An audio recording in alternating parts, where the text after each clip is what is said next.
تو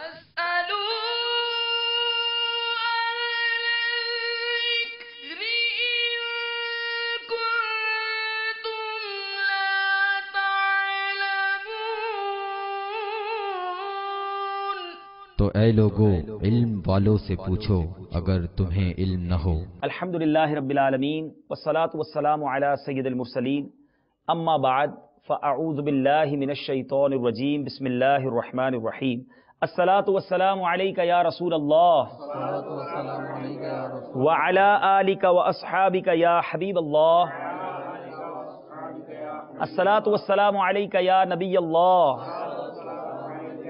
وعلی آلک واصحابک یا نور اللہ۔ درود پاک کی ایک بڑی پیاری فضیلت سنتے ہیں۔ سید المرسلین خاتم النبیین جناب رحمت للعالمین صلی اللہ تعالی علیہ وسلم کا فرمان دل نشین ہے، جو مجھ پر شب جمعہ اور جمعہ کے روز 100 بار درود شریف پڑھے، اللہ تعالیٰ اس کی 100 حاجتیں پوری فرمائے گا۔ کتنی پیاری بشارت ہے۔ تو دنیا بھر میں جہاں کہیں ہیں اپنی عادت بنائیں، اپنا معمول بنائیں، درود پاک سے زبان کو تر رکھا کریں۔ آئیے مل کر درود پاک کا نذرانہ اپنے آقا و مولا صلی اللہ تعالی علیہ وسلم کی بارگاہ میں پیش کرتے ہیں۔ صلو علی الحبیب صلی اللہ تعالی علی محمد صلی اللہ علیہ وسلم۔ حضور، نماز کے فرائض آج ہمارا یہ سلسلہ ہے، کیا فرمائیں گے؟ ہو سکتا ہے ہمارے کئی ناظرین یہ سمجھے ہوں کہ فجر میں 2 فرض ہوتے ہیں، ظہر میں 4 فرض ہوتے ہیں، عصر میں 4 ہوتے ہیں، مغرب میں 3 اور عشاء میں 4۔ تو یہ فرائض تو ہمیں پتہ ہیں، تو یہ فرائض سلسلہ ہے یا آپ کچھ اور آج ہمیں سکھانے جا رہے ہیں؟ الحمدللہ رب العالمین والصلاة والسلام علی سید الانبیاء والمرسلین۔ نماز کے فرائض جن کا آپ نے ایک سوالیہ انداز میں پیش کیا کہ فرائض سے مراد کیا ہے، جیسے فجر کے 2 رکعت فرض یا ظہر کے 4 رکعت فرض، یہ نمازوں کی تقسیم ہے کہ کچھ نمازیں فرض ہوتی ہیں، کچھ واجب ہوتی ہیں، کچھ نفل ہوتی ہیں، کچھ سنت موقدہ غیر موقدہ۔ تو یہاں پر جو آج جس موضوع کو لے کر ہم دارالفتاء کے سلسلے میں حاضر ہوئے ہیں، تو وہ ان فرائض سے متعلق نہیں ہے کہ فجر میں کتنے فرض، ظہر میں کتنے فرض، بلکہ ہم نماز چاہے فرض پڑھ رہے ہوں یا واجب یا نفل یا سنت، ان نمازوں کے اندر کچھ ارکان، کچھ افعال ایسے ہوتے ہیں کہ جن کا کرنا فرض ہوتا ہے، ٹھیک ہے، جن کے ادا کیے بغیر نہ سنت ادا ہوگی، نہ واجب ادا ہوگا، نہ فرض ادا ہوگا۔ تو اس وقت ہم ان بنیادی چیزوں کے بارے میں سیکھ رہے ہیں کہ جن کا نماز میں ہونا ایک نمازی کے لیے ان افعال کا بجا لانا یہ ضروری ہے، اور ان میں سے کوئی ایک شے بھی رہ گئی تو نماز نہیں ہوگی، اس کو نئے سرے سے بھی نماز کی ادائیگی کرنی ہوگی۔ یعنی کسی بھی صورت میں نماز کا کوئی فرض چھوٹ گیا تو نماز نہیں ہوگی۔ جی ٹھیک ہے، اب نماز کے فرائض ہیں کتنے، یہ ارشاد فرما دیجیے۔ نماز کے اندر 7 فرائض ہیں۔ ٹھیک ہے، ٹھیک سب سے پہلا فرض ہے تکبیر تحریمہ، اور دوسرا فرض ہے قیام، تیسرا فرض قراءت، ٹھیک ہے، چوتھا فرض رکوع، 5واں فرض سجود، 6واں فرض قعدہ اخیرہ، اور 7واں فرض ہے خروج بسنعہ۔ ٹھیک ہے، خروج خارج ہونا، اور با، صاد، نون، عین اور ہا، تو اس لفظ کو پڑھیں گے بسنعہ، خروج بسنعہ۔ تو یہ نماز کے اندر 7 فرائض ہیں، ٹھیک ہے، تو جن میں سے ہم کافی فرائض کے بارے میں گزشتہ انشاءاللہ بالکل ہو سکتا ہے ناظرین کہیں کہ یہ تو 7 انہوں نے ایک ہی باری میں بیان کر دی ہے۔ آج ہماری نیت ہے انشاءاللہ ایک ایک فرض پر انشاءاللہ اس کی ڈیفینیشن بھی لیں گے، اس کی تعریف سمجھنے کی کوشش کریں گے، اس کے احکام سمجھنے کی کوشش کریں گے، اور آپ ہمارے ساتھ رہیے گا۔ ہم مسلمان ہیں، نماز ہم پر فرض ہے، بلکہ سب سے پہلا فرض ہے، اور اس کے فرائض ہمیں زبانی یاد ہونی چاہیے۔ 7 فرائض آج یاد کرنے ہیں، میں ریپیٹ کرنے جا رہا ہوں، غور سے سن لیجئے، اس کے بعد نوٹ کر لیجئے، اور انشاءاللہ وہ کیا ہیں، اس کی تعریف کیا ہے، وہ انشاءاللہ ہم ضرور ہمارے دارالفتاء سنت کے اسلام سے پوچھیں گے۔ پہلا جو ہمیں فرض پتہ چلا وہ تکبیر تحریمہ، دوسرا قیام، پھر قراءت، پھر رکوع، پھر سجود، پھر قاعدہ آخیرہ، اور پھر خروج بسنعہ، یعنی جو ڈیفینیشن پوچھیں گے انشاءاللہ، جو سلام پھیرنا نماز سے ہم فارغ ہوتے ہیں، تفصیلات انشاءاللہ ہم لیں گے۔ امید ہے آپ نے نوٹ کر لیا ہوگا، ہم سلسلے کے دوران پھر بھی ریپیٹ کریں گے۔ حضور، پہلا فرض آپ نے ارشاد فرمایا تکبیر تحریمہ، اور مجھے یاد پڑتا ہے کہ ہم نے جب نماز کے شرائط آپ سے پوچھے تھے اور آپ نے ہمیں سمجھایا بھی تھا، ریپیٹ بھی بڑے اچھے انداز میں کیا تھا، تو اس میں آخری شرط بھی تکبیر تحریمہ، تو یعنی نماز کی چھٹی شرط، 6 شرطیں تھیں، تو چھٹی شرط تکبیر تحریمہ اور پہلا فرض بھی تکبیر تحریمہ، اس کی کیا وجہ ہے؟ دیکھیں کچھ چیزیں ایسی ہیں کہ جن کا نماز سے مقدم ہونا ضروری ہے، نماز سے پہلے ہونا، ٹھیک ہے، تو جو چیزیں نماز سے پہلے ہونا ضروری ہوتی ہیں ان کو شرائط کہتے ہیں، ٹھیک ہے، اور جو چیزیں نماز کے اندر ہونا ضروری ہیں ان کو نماز کے فرائض کہتے ہیں۔ تو تکبیر تحریمہ کا معاملہ ایسا ہے کہ یہ جب تک ادا نہ کی جائے تو نماز شروع نہیں ہوتی، ٹھیک ہے، تو اس کا کہنا بھی ضروری ہے، ٹھیک ہے، اور جب بندہ اس کو ادا کر لیتا ہے تو نماز میں داخل ہو جاتا ہے، شروع ہو جاتی ہے تو نماز۔ یہ ایک ایسی چیز ہے جو نماز سے خارج بھی ہے اور نماز کے اندر بھی ہے۔ واہ واہ واہ، تو اس اعتبار سے اس کو نماز کے شرائط میں بھی شمار کیا گیا اور نماز کے فرائض میں بھی اس کو شمار کرتا تو اب نماز کا پہلا فرض ہو گیا تکبیر تحریمہ، جی۔ اب تکبیر تحریمہ کیا ہے، اس کی ذرا تفصیل ارشاد فرما دیں۔ تکبیر تحریمہ یہ نماز کے شروع میں جب ہم اللہ اکبر کہتے ہیں، ٹھیک ہے، اس کو مختلف ناموں سے بھی یاد کرتے ہیں، تکبیر تحریمہ، اسی کا نام تکبیر اولا بھی ہوتا ہے۔ تو تکبیر تحریمہ کا مطلب یہ ہے کہ جب ہم نماز شروع کرتے ہیں تو نماز پڑھتے وقت اللہ تبارک و تعالیٰ کی بڑائی بیان کرنے کے لیے ہم ایک جملہ کہتے ہیں، ٹھیک ہے، اس جملے کو کہہ کر پھر ہم نماز شروع کر دیتے ہیں، ٹھیک ہے، تو یہ جو پہلی تکبیر ہوتی ہے نماز کے اندر اللہ اکبر، اس کا کہنا تکبیر تحریمہ کا یہ فرض ہے، ٹھیک ہے، اور اس کے اندر جو ہم ہاتھ اٹھاتے ہیں تو یہ ہاتھوں کا اٹھانا کان تک، ٹھیک ہے، یہ سنت ہے، ٹھیک ہے، اگر کسی نے ہاتھ نہ بھی اٹھائے لیکن تکبیر تحریمہ کہہ لی تو اس کا فرض ادا ہو جائے گا لیکن ترک سنت ہوگی۔ پہلا فرض ہو گیا حضور تکبیر تحریمہ، دوسرا فرض قیام، اس کی کیا تعریف ہوگی؟ قیام کا معنی ہوتا ہے کھڑا ہونا، ٹھیک ہے، تو قیام نماز کے فرائض میں سے دوسرا فرض ہے، یعنی ہم نے کھڑا ہونا ہے، اللہ اکبر کہہ کر کھڑا رہنا ہے، ٹھیک ہے، اب اس دوران جو پھر ہاتھ باندھے جاتے ہیں، ٹھیک ہے، ہاتھ باندھنا سنت ہے، ٹھیک ہے، تو قیام یہ کچھ نمازوں میں فرض ہے اور کچھ نمازوں میں فرض نہیں، ٹھیک ہے، مثلا نفل نماز میں قیام فرض نہیں ہے، یعنی بیٹھ کے بھی پڑھ سکتے ہیں، بیٹھ کے بھی پڑھ سکتے ہیں، ٹھیک ہے، اس کے علاوہ فرض یا وتر یا کوئی واجب نماز وغیرہ، تو ان نمازوں میں قیام کرنا فرض ہے، یہ نمازیں بغیر قیام کے نہیں پڑھنی چاہیے، اور فرض اور واجب تو بغیر قیام کے ادا ہوتے ہی نہیں ہیں۔ ٹھیک ہے، اب قیام میں ہاتھ باندھنا آپ نے فرمایا سنت ہے، تو ہاتھ کہاں باندھے جائیں گے، یہ ذرا ایگزیکٹلی اگر سمجھا دیں۔ مردوں کے ہاتھ باندھنے کا طریقہ جدا ہے، عورتوں کے ہاتھ باندھنے کا طریقہ جدا ہے، مرد اپنے ہاتھ ناف کے نیچے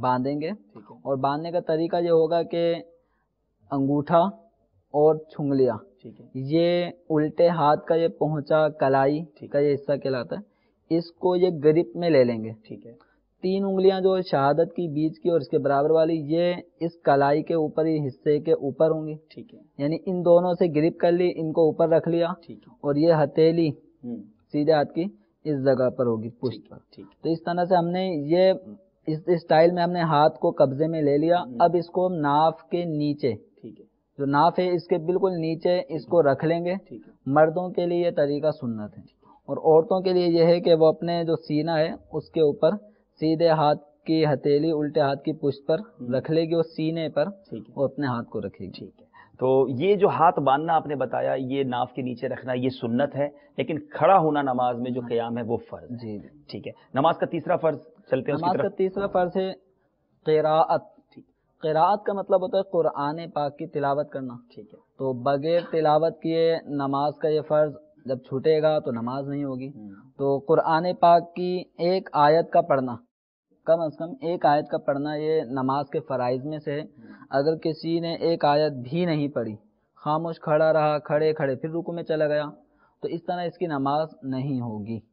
قراءت کرنا نماز کے فرائض میں سے ہے، اور پھر مزید یہ کہ قراءت کرنے میں قرآن پاک کا صحیح تلفظ یہ بھی ادا کرنا ضروری ہے، مخارج کی ادائیگی سیکھنا بھی ایک مسلمان کے لیے ضروری ہے کہ اللہ تبارک و تعالیٰ کا یہ پاکیزہ کلام، اس میں جو حروف استعمال ہوئے ہیں ان کا آپس میں ایک فرق ہے، ٹھیک ہے، سین صاد، بظاہر ان میں آواز کی یکسانیت ایک جیسی معلوم ہوتی ہے لیکن حروف کی ادائیگی میں فرق ہے، سین صاد، ٹھیک ہے، ایسے ہی سا اس میں فرق ہے، ذال زا غا ان تینوں میں فرق ہے، قاف اور کاف میں فرق ہے، حمزہ اور عین میں فرق ہے، تو اس طرح بہت سارے حروف ایسے ہیں کہ جن کا ہمیں فرق سیکھنا ضروری ہے، اگر ہم نے اس فرق کو بالائے طاق رکھ دیا بس جو سمجھ میں آ رہے پڑھتے چلے جا رہے ہیں، تو بس اوقات ایسا ہوتا ہے کہ ہم نے اگر کچھ کا کچھ پڑھ دیا، سین کی جگہ صاد کر دیا، زا کی جگہ دال کر دیا، تو بعض اوقات ایسا ہو سکتا ہے کہ حروف کی تبدیلی سے معنی فاسد ہو جائے، اور جب معنی میں فساد آ جاتا ہے تو اس طرح سے نماز نہیں ہوتی۔ اللہ اللہ، یعنی پتہ چلا کہ کتنا زیادہ ضروری ہے قراءت کو سیکھنا۔ آج مدنی چینل کے ناظرین، بالخصوص جو ہمارے بیرون ملک کے اسلامی بھائی ہیں، ہم ان ملکوں میں جا کر ان ملکوں کی زبان سیکھ گئے، ان ملکوں کے قوانین سیکھ گئے، ان ملکوں کے رولز اینڈ ریگولیشنز، امیگریشن کے معاملات، بہت ساری چیزیں جو ہم اپنے وطن میں نہیں جانتے تھے، but when they arrived there, ہم وہاں پہنچے، ہم نے وہ تمام باتیں سیکھی۔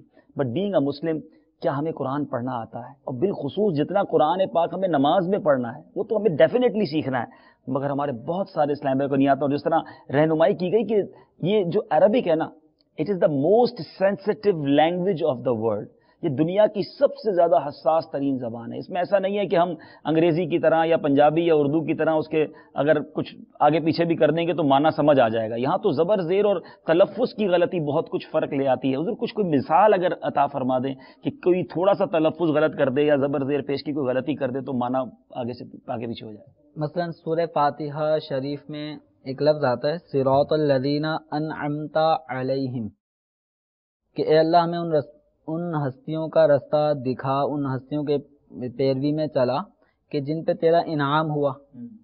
انعمتا، تا کے اوپر زبر پڑھیں گے تو اس کا مطلب بنے گا اے اللہ تو نے جو انعام کیا۔ اگر اس کو انعمتو پڑھ دیا کسی نے تا کے اوپر پیش، انعمتو، اس کا مطلب یہ بنا کہ مجھے ان لوگوں کا راستہ دکھا جن پر میں نے انعام کیا۔ یعنی تا کو تو پڑھنے سے معنی میں کتنا فساد پیدا ہو گیا۔ اسی طرح تا کو تی پڑھ دیا، انعمتی۔ تو اب یہ عربی لینگویج میں یہ تا کے اوپر جو زبر آ رہا ہے یہ استعمال کیا جاتا ہے مذکر کے لیے، اور زیر پڑھا جاتا ہے وہ مؤنث کے لیے، اور اللہ تبارک و تعالی مذکر اور مؤنث کی صفت سے پاک ہے۔ لیکن اللہ تبارک و تعالی کے لیے جو ہم کلمات استعمال کریں گے وہ مردانہ الفاظ جو ہوتے ہیں وہ استعمال کیے جائیں گے، نہ کہ زنانہ۔ تو اگر کسی نے اللہ تعالیٰ کے لیے تانیث کے الفاظ، مؤنث والے الفاظ استعمال کیے جیسے انعمتی، تو اگر کسی نے اس طرح نماز پڑھا تو بھی نماز ٹوٹ جائے گی۔ یہ تو صرف ایک زبر زیر پیش کا فرق ہے۔ اللہ اللہ اللہ، اب سوچیں میرے پیارے اسلام بھائی، ہم نہ جانے نماز میں کتنی غلطیاں کر جاتے ہوں گے۔ ہا اور ہا کا فرق یہ بھی بہت زیادہ معنی بازوں کا چینج کر دیتا ہے۔ میں نے سنا تھا ایک بار مدنی مذاکرے میں کہ احد کے معنی جو ہے وہ ایک ہیں اور احد کے معنی جو ہے وہ بزدل کے ہیں۔ اب آپ سوچیں، قل هو اللہ احد ہم پڑھتے ہیں، ذرا سوچیں میرے پیارے اسلام، وی ہیو ٹو ریئلائز دس کہ یہ ایک آرڈنری بات نہیں ہے کہ اگر ہمیں تلاوت نہیں آتی، اور کم از کم اتنی تلاوت جو ہمیں نماز میں پڑھنی ہے، اٹس ویری کمپلسری، ہمیں سیکھنا ہوگا۔ دارالفتاء اہل سنت کے سلسلے میں ہم آپ کو ہائی لائٹ تو کر سکتے ہیں کہ واٹ از کمپلسری، بٹ سب کچھ سکھا نہیں سکتے۔ اس کے لیے آپ کو علماء اہل سنت سے رابطہ کرنا ہوگا، دعوت اسلامی کے اجتماعات میں جانا ہوگا۔ کہاں سے سیکھیں؟ الحمدللہ ہمارے مدرسۃ المدینہ بالغان بہت ساری مسجدوں میں، ہر ملک میں، شہروں میں لگ رہے ہیں۔ مدنی چینل پر ہم الحمدللہ قرآن پاک سکھانے کے سلسلے لاتے ہیں، تو پلیز اس کو ریئلائز کریں اور تھوڑا سا آگے بڑھیں اور یہ باتیں سیکھیں۔ 3 فرض حضور ہم نے سیکھ، چوتھے فرض کی طرف چلتے ہیں۔ چوتھا فرض نماز کے فرائض میں سے رکوع ہے۔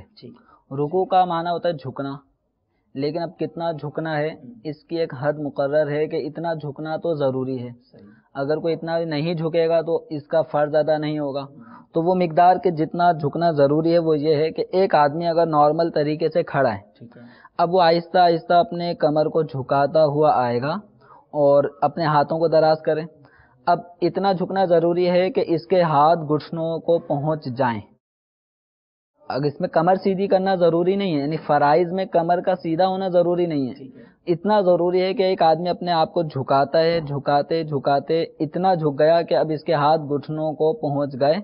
یہ رکوع کا ادنا فرض ہے، اور سنت یہ ہے کہ جب رکوع کر رہے ہیں تو رکوع کے میں فرائض بھی ادا کرنا ہے اور ساتھ ہی ساتھ سنتیں بھی ادا کرنی ہیں۔ تو سنت یہ ہے کہ کمر کو اپنا سیدھا لیول میں لے آئے، اور فقہاء کرام فرماتے ہیں کہ اس طرح کمر کو سیدھا کرے کہ اگر اس پہ پیالہ بھر کے پانی رکھ دیا جائے تو وہ گرے نہیں۔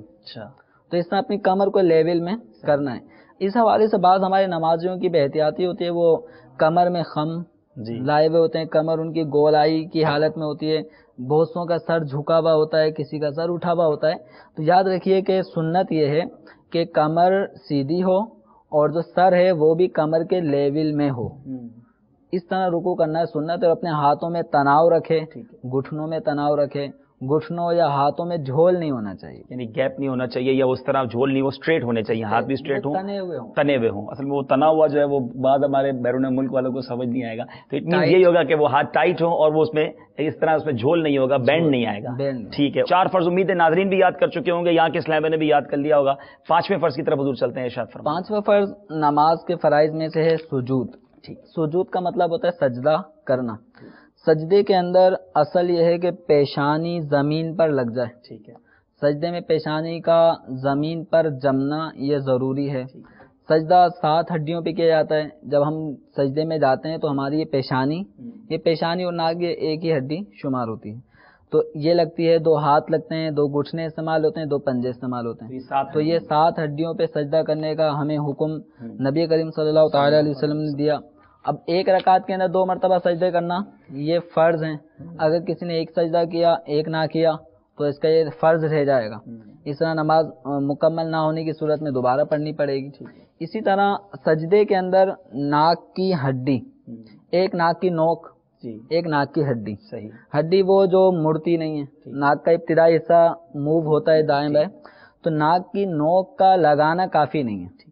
بعض نمازی نظر آتے ہیں نماز پڑھتے ہوئے، پھر ان کی اصلاح بھی کرنے کا موقع ملتا ہے کہ انہوں نے صرف ناک کی نوک ٹکائی ہوئی ہوتی ہے. تو ناک کی نوک لگنا کافی نہیں ہے. ان کو ناک کی ہڈی جو سخت ہڈی ہے یہ زمین پہ لگنا یہ واجب ہے. اگر کسی نے ناک کی ہڈی زمین پہ نہیں لگائی تو نماز مکروہ تحریمی ہوگی. اور مکروہ تحریمی کا مطلب ہے کہ اس نماز کو دوبارہ دہرائیں گے. اور پیشانی کا جمنا، اب یہ 2 چیزیں ہم نے ذہن میں رکھنی ہیں کہ پیشانی کا زمین پر جمنا فرض، ٹھیک ہے، ناک کی سخت ہڈی کا زمین پر جمنا واجب. تو اب ہم نے سجدہ اس طرح کرنا ہے کہ ہماری پیشانی بھی زمین پہ جمی ہو اور ناک کی ہڈی بھی زمین پہ جمی ہو اور زمین کی سختی جو ہے یہ محسوس ہو. لیکن اس میں ایک طرف میں توجہ دلاتا چلوں کہ جہاں اتنی بے احتیاطی ہے کہ وہ صحیح طرح پیشانی نہیں جماتے، تو وہیں پہ اس قدر زیادتی بھی ہے کہ بعض ہمارے نمازی ایسے نظر آتے ہیں کہ جو سجدے میں گئے تو اب وہ پورے پاؤں ہل رہے ہوتے ہیں، گویا کہ زمین کی سختی محسوس کرنے میں وہ بہت زیادہ مبالغہ کر بیٹھتے ہیں. وہ یہ کہ ہل رہے ہوتے ہیں، ایسا لگتا ہے کہ بس زمین میں فل زور دیے ہوئے ہیں. تو یہ مبالغہ نہیں کیا جائے. اس میں آپ کے کھال چھلنے کا اندیشہ ہے. اس میں طریقہ یہ ہے جو معتدل انداز ہے کہ آپ سجدے میں جائیں گے، آپ سجدے میں جانے کے بعد اپنے آپ کو نارمل چھوڑ دیں. ٹھیک ہے. اگر آپ زمین پہ نماز پڑھ رہے ہیں تو چونکہ زمین دبتی نہیں ہے، ٹھیک ہے، تو زمین کی سختی خود بخود ہمیں محسوس ہو جائے گی. آپ اپنے آپ کو لیکن نوک نہ لگائیں، کم از کم اس کو دبا لیں، ہڈی تک پہنچ جائے. تو اس طرح یہ آپ کا ادا ہو جائے گا. البتہ اگر ہم کسی کارپیٹ پہ نماز پڑھ رہے ہیں، اس کارپیٹ پہ بھی اتفاق سے نیچے فوم بچھا ہوا ہے، ٹھیک ہے، تو اب اس میں چونکہ ہم نے محسوس کیا ہے کہ جب بھی اس پہ ہم دبائیں گے، پریس کریں گے تو نیچے دبتا ہے، ٹھیک ہے، تو ایسی صورت میں اب ہمیں تھوڑا سا اب اپنے آپ کو سجدے میں جو نارمل زمین پہ سجدہ کرنے کی صورت میں اگر ہم ڈھیلا چھوڑ دیتے ہیں تو سختی محسوس ہو جاتی تھی. لیکن کارپیٹ پہ نماز پڑھ رہے ہوں گے، اس پہ نیچے فوم بھی بچھا ہوگا، تو اب ہمیں تھوڑی سی محنت یہ کرنی پڑے گی کہ اب اپنے سر کو اور جمانے کی کوشش کریں گے اتنا کہ اب زمین کی سختی ہمیں محسوس ہونے لگے، اب نہ دبے. ٹھیک ہے. تو یہ بڑی زبردست آپ نے رہنمائی فرما دی. اور پیشانی کی ہڈی اور ناک کی جو ہڈی ہے وہ اچھی طرح دبانی ہے. اچھا، اب یہ تو آپ نے فرض اور واجب بتا دیا، پیروں کا کیا حال ہوگا؟ پنجے کس طرح رکھے جائیں گے؟ اس کی انگلیوں کا بھی کوئی حکم ہے؟ پاؤں کے جو پنجے ہوتے ہیں باقاعدہ مڑ جاتے ہیں، ٹھیک ہے، اور سنت یہ ہے کہ ہر پاؤں کی 5 انگلیاں مڑ کر ان کا رخ قبلے کی جانب ہو جائے. یہ گویا 10 انگلیوں کا رخ قبلے کی جانب ہونا سجدے میں پاؤں کی یہ سنت، اور ہر پاؤں کی 3 انگلیوں کا اس طرح پیٹ مڑ جائے یہ واجب. علم یہاں کر کے تھوڑا سا اگر ہمارے ناظرین کو دکھا دیں، یہ بیان بھی ہو رہا ہے، آپ اپنی اگر انگلیاں موڑ کے سجدہ کریں تاکہ ہمارے کیمرہ مین کوشش کرتے ہیں آپ کو ناظرین کو دکھا بھی دیں کہ کس طرح پیر انگلیاں موڑ کر کرنا ہے. جی آپ بیان جاری رکھیں.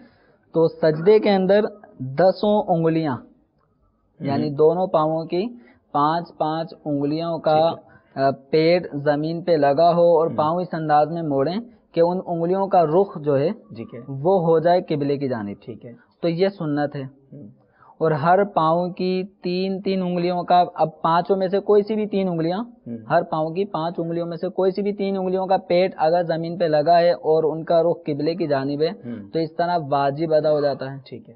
اور 10 انگلیوں میں سے ایک انگلی کا پیٹ لگنا فرض ہے. ٹھیک ہے. 10 انگلیوں میں سے ایک کم انگلی از کم لگنا فرض ہے. ایک کا لگنا بھی نہیں لگا تو حضرت ایک بھی نہیں لگا تو سجدہ ادا نہیں ہوا. یعنی کم از کم دونوں انگلیوں دونوں پنجوں کی ایک ایک انگلی مڑ کر قبلہ رخ ہو جائے، یہ فرض. 10 میں سے ایک. اچھا 10 میں سے ایک. اور کسی بھی پاؤں کی ایک انگلی کو اس نے لگا وہ یہ فرض ہے. انگلی کا ایک ہے یہ کنارہ. ٹھیک ہے. جب ہم پاؤں ایسے کرتے ہیں تو یہ پاؤں کے کنارے ہوتے ہیں جو ناخن کے قریب ہوتے ہیں پاؤں. ٹھیک ہے. ٹھیک ہے. یہ کنارے نہیں لگنا بلکہ جو نچلا حصہ ہے جو نارمل ہم کھڑے ہوتے ہیں تو کھڑے ہونے کی صورت میں پاؤں کے تلوے پھر انگلیوں کے بھی ایک نیچے کی پیٹ کہلاتا ہے وہ. تو وہ جس طرح کھڑے ہونے کی حالت میں جمتا ہے تو سجدے کی حالت میں بھی کم از کم ایک انگلی کا وہ پیٹ زمین پہ لگا ہو. ٹھیک ہے. ہر پاؤں کی 3 انگلیوں کے پیٹ لگے ہوں. یہ واجب ہے. اور ایک کا لگنا فرض اور 10 کے 10 کا مڑ کر قبلہ رخ ہونا یہ سنت. امید ہے کہ ناظرین دیکھ رہے ہوں گے، ہمارے اسلامی بھائی آپ کے لیے کوشش کر رہے ہیں کہ وہ اپنی انگلیاں موڑ کر دکھا رہے ہیں. اور جی تو یہ اس طرح اگر 10 انگلیاں مڑ کر قبلہ رو ہو جائیں تو یہ سنت ہے. تو تھوڑا پریکٹس کرنی پڑے گی لیکن یہ پاسبل ہے. لیکن بعض اوقات تو جیسے آپ نے بتایا کہ ایک انگلی فرض ہے تو وہ بعض اوقات تو پیر ہی اٹھے ہوئے ہوتے ہیں لوگوں کے، ایک بھی انگلی نہیں لگی ہوئی ہوتی. تو اس طرح یہ سجدے کا فرض ادا نہیں ہوگا. سجدے کا فرض ادا نہیں ہوگا. لیکن سجدہ تو ٹھیک ہونا، ساتھ ہڈیوں پر بھی ہو، پیشانی بھی جمی ہوئی ہو، اور پھر ساتھ ساتھ اس طرح انگلیاں جو وہ مڑ کر قبلہ رو ہو جائیں تو اس کی برکتیں حاصل ہوں گی. نماز کے ابھی تک ہم نے 5 فرائض ہم نے یاد کر لیے ہیں. امید ہے آپ بھی نوٹ کرتے جا رہے ہوں گے. چھٹے فرض کی طرف چلتے ہیں. جی حضور ارشاد. نماز کا جو چھٹا فرض ہے وہ ہے قعدہ اخیرہ. قعدہ اخیرہ، قعدہ کا مطلب ہوتا ہے بیٹھنا اور اخیرہ کا مطلب ہوتا ہے لاسٹ، آخری.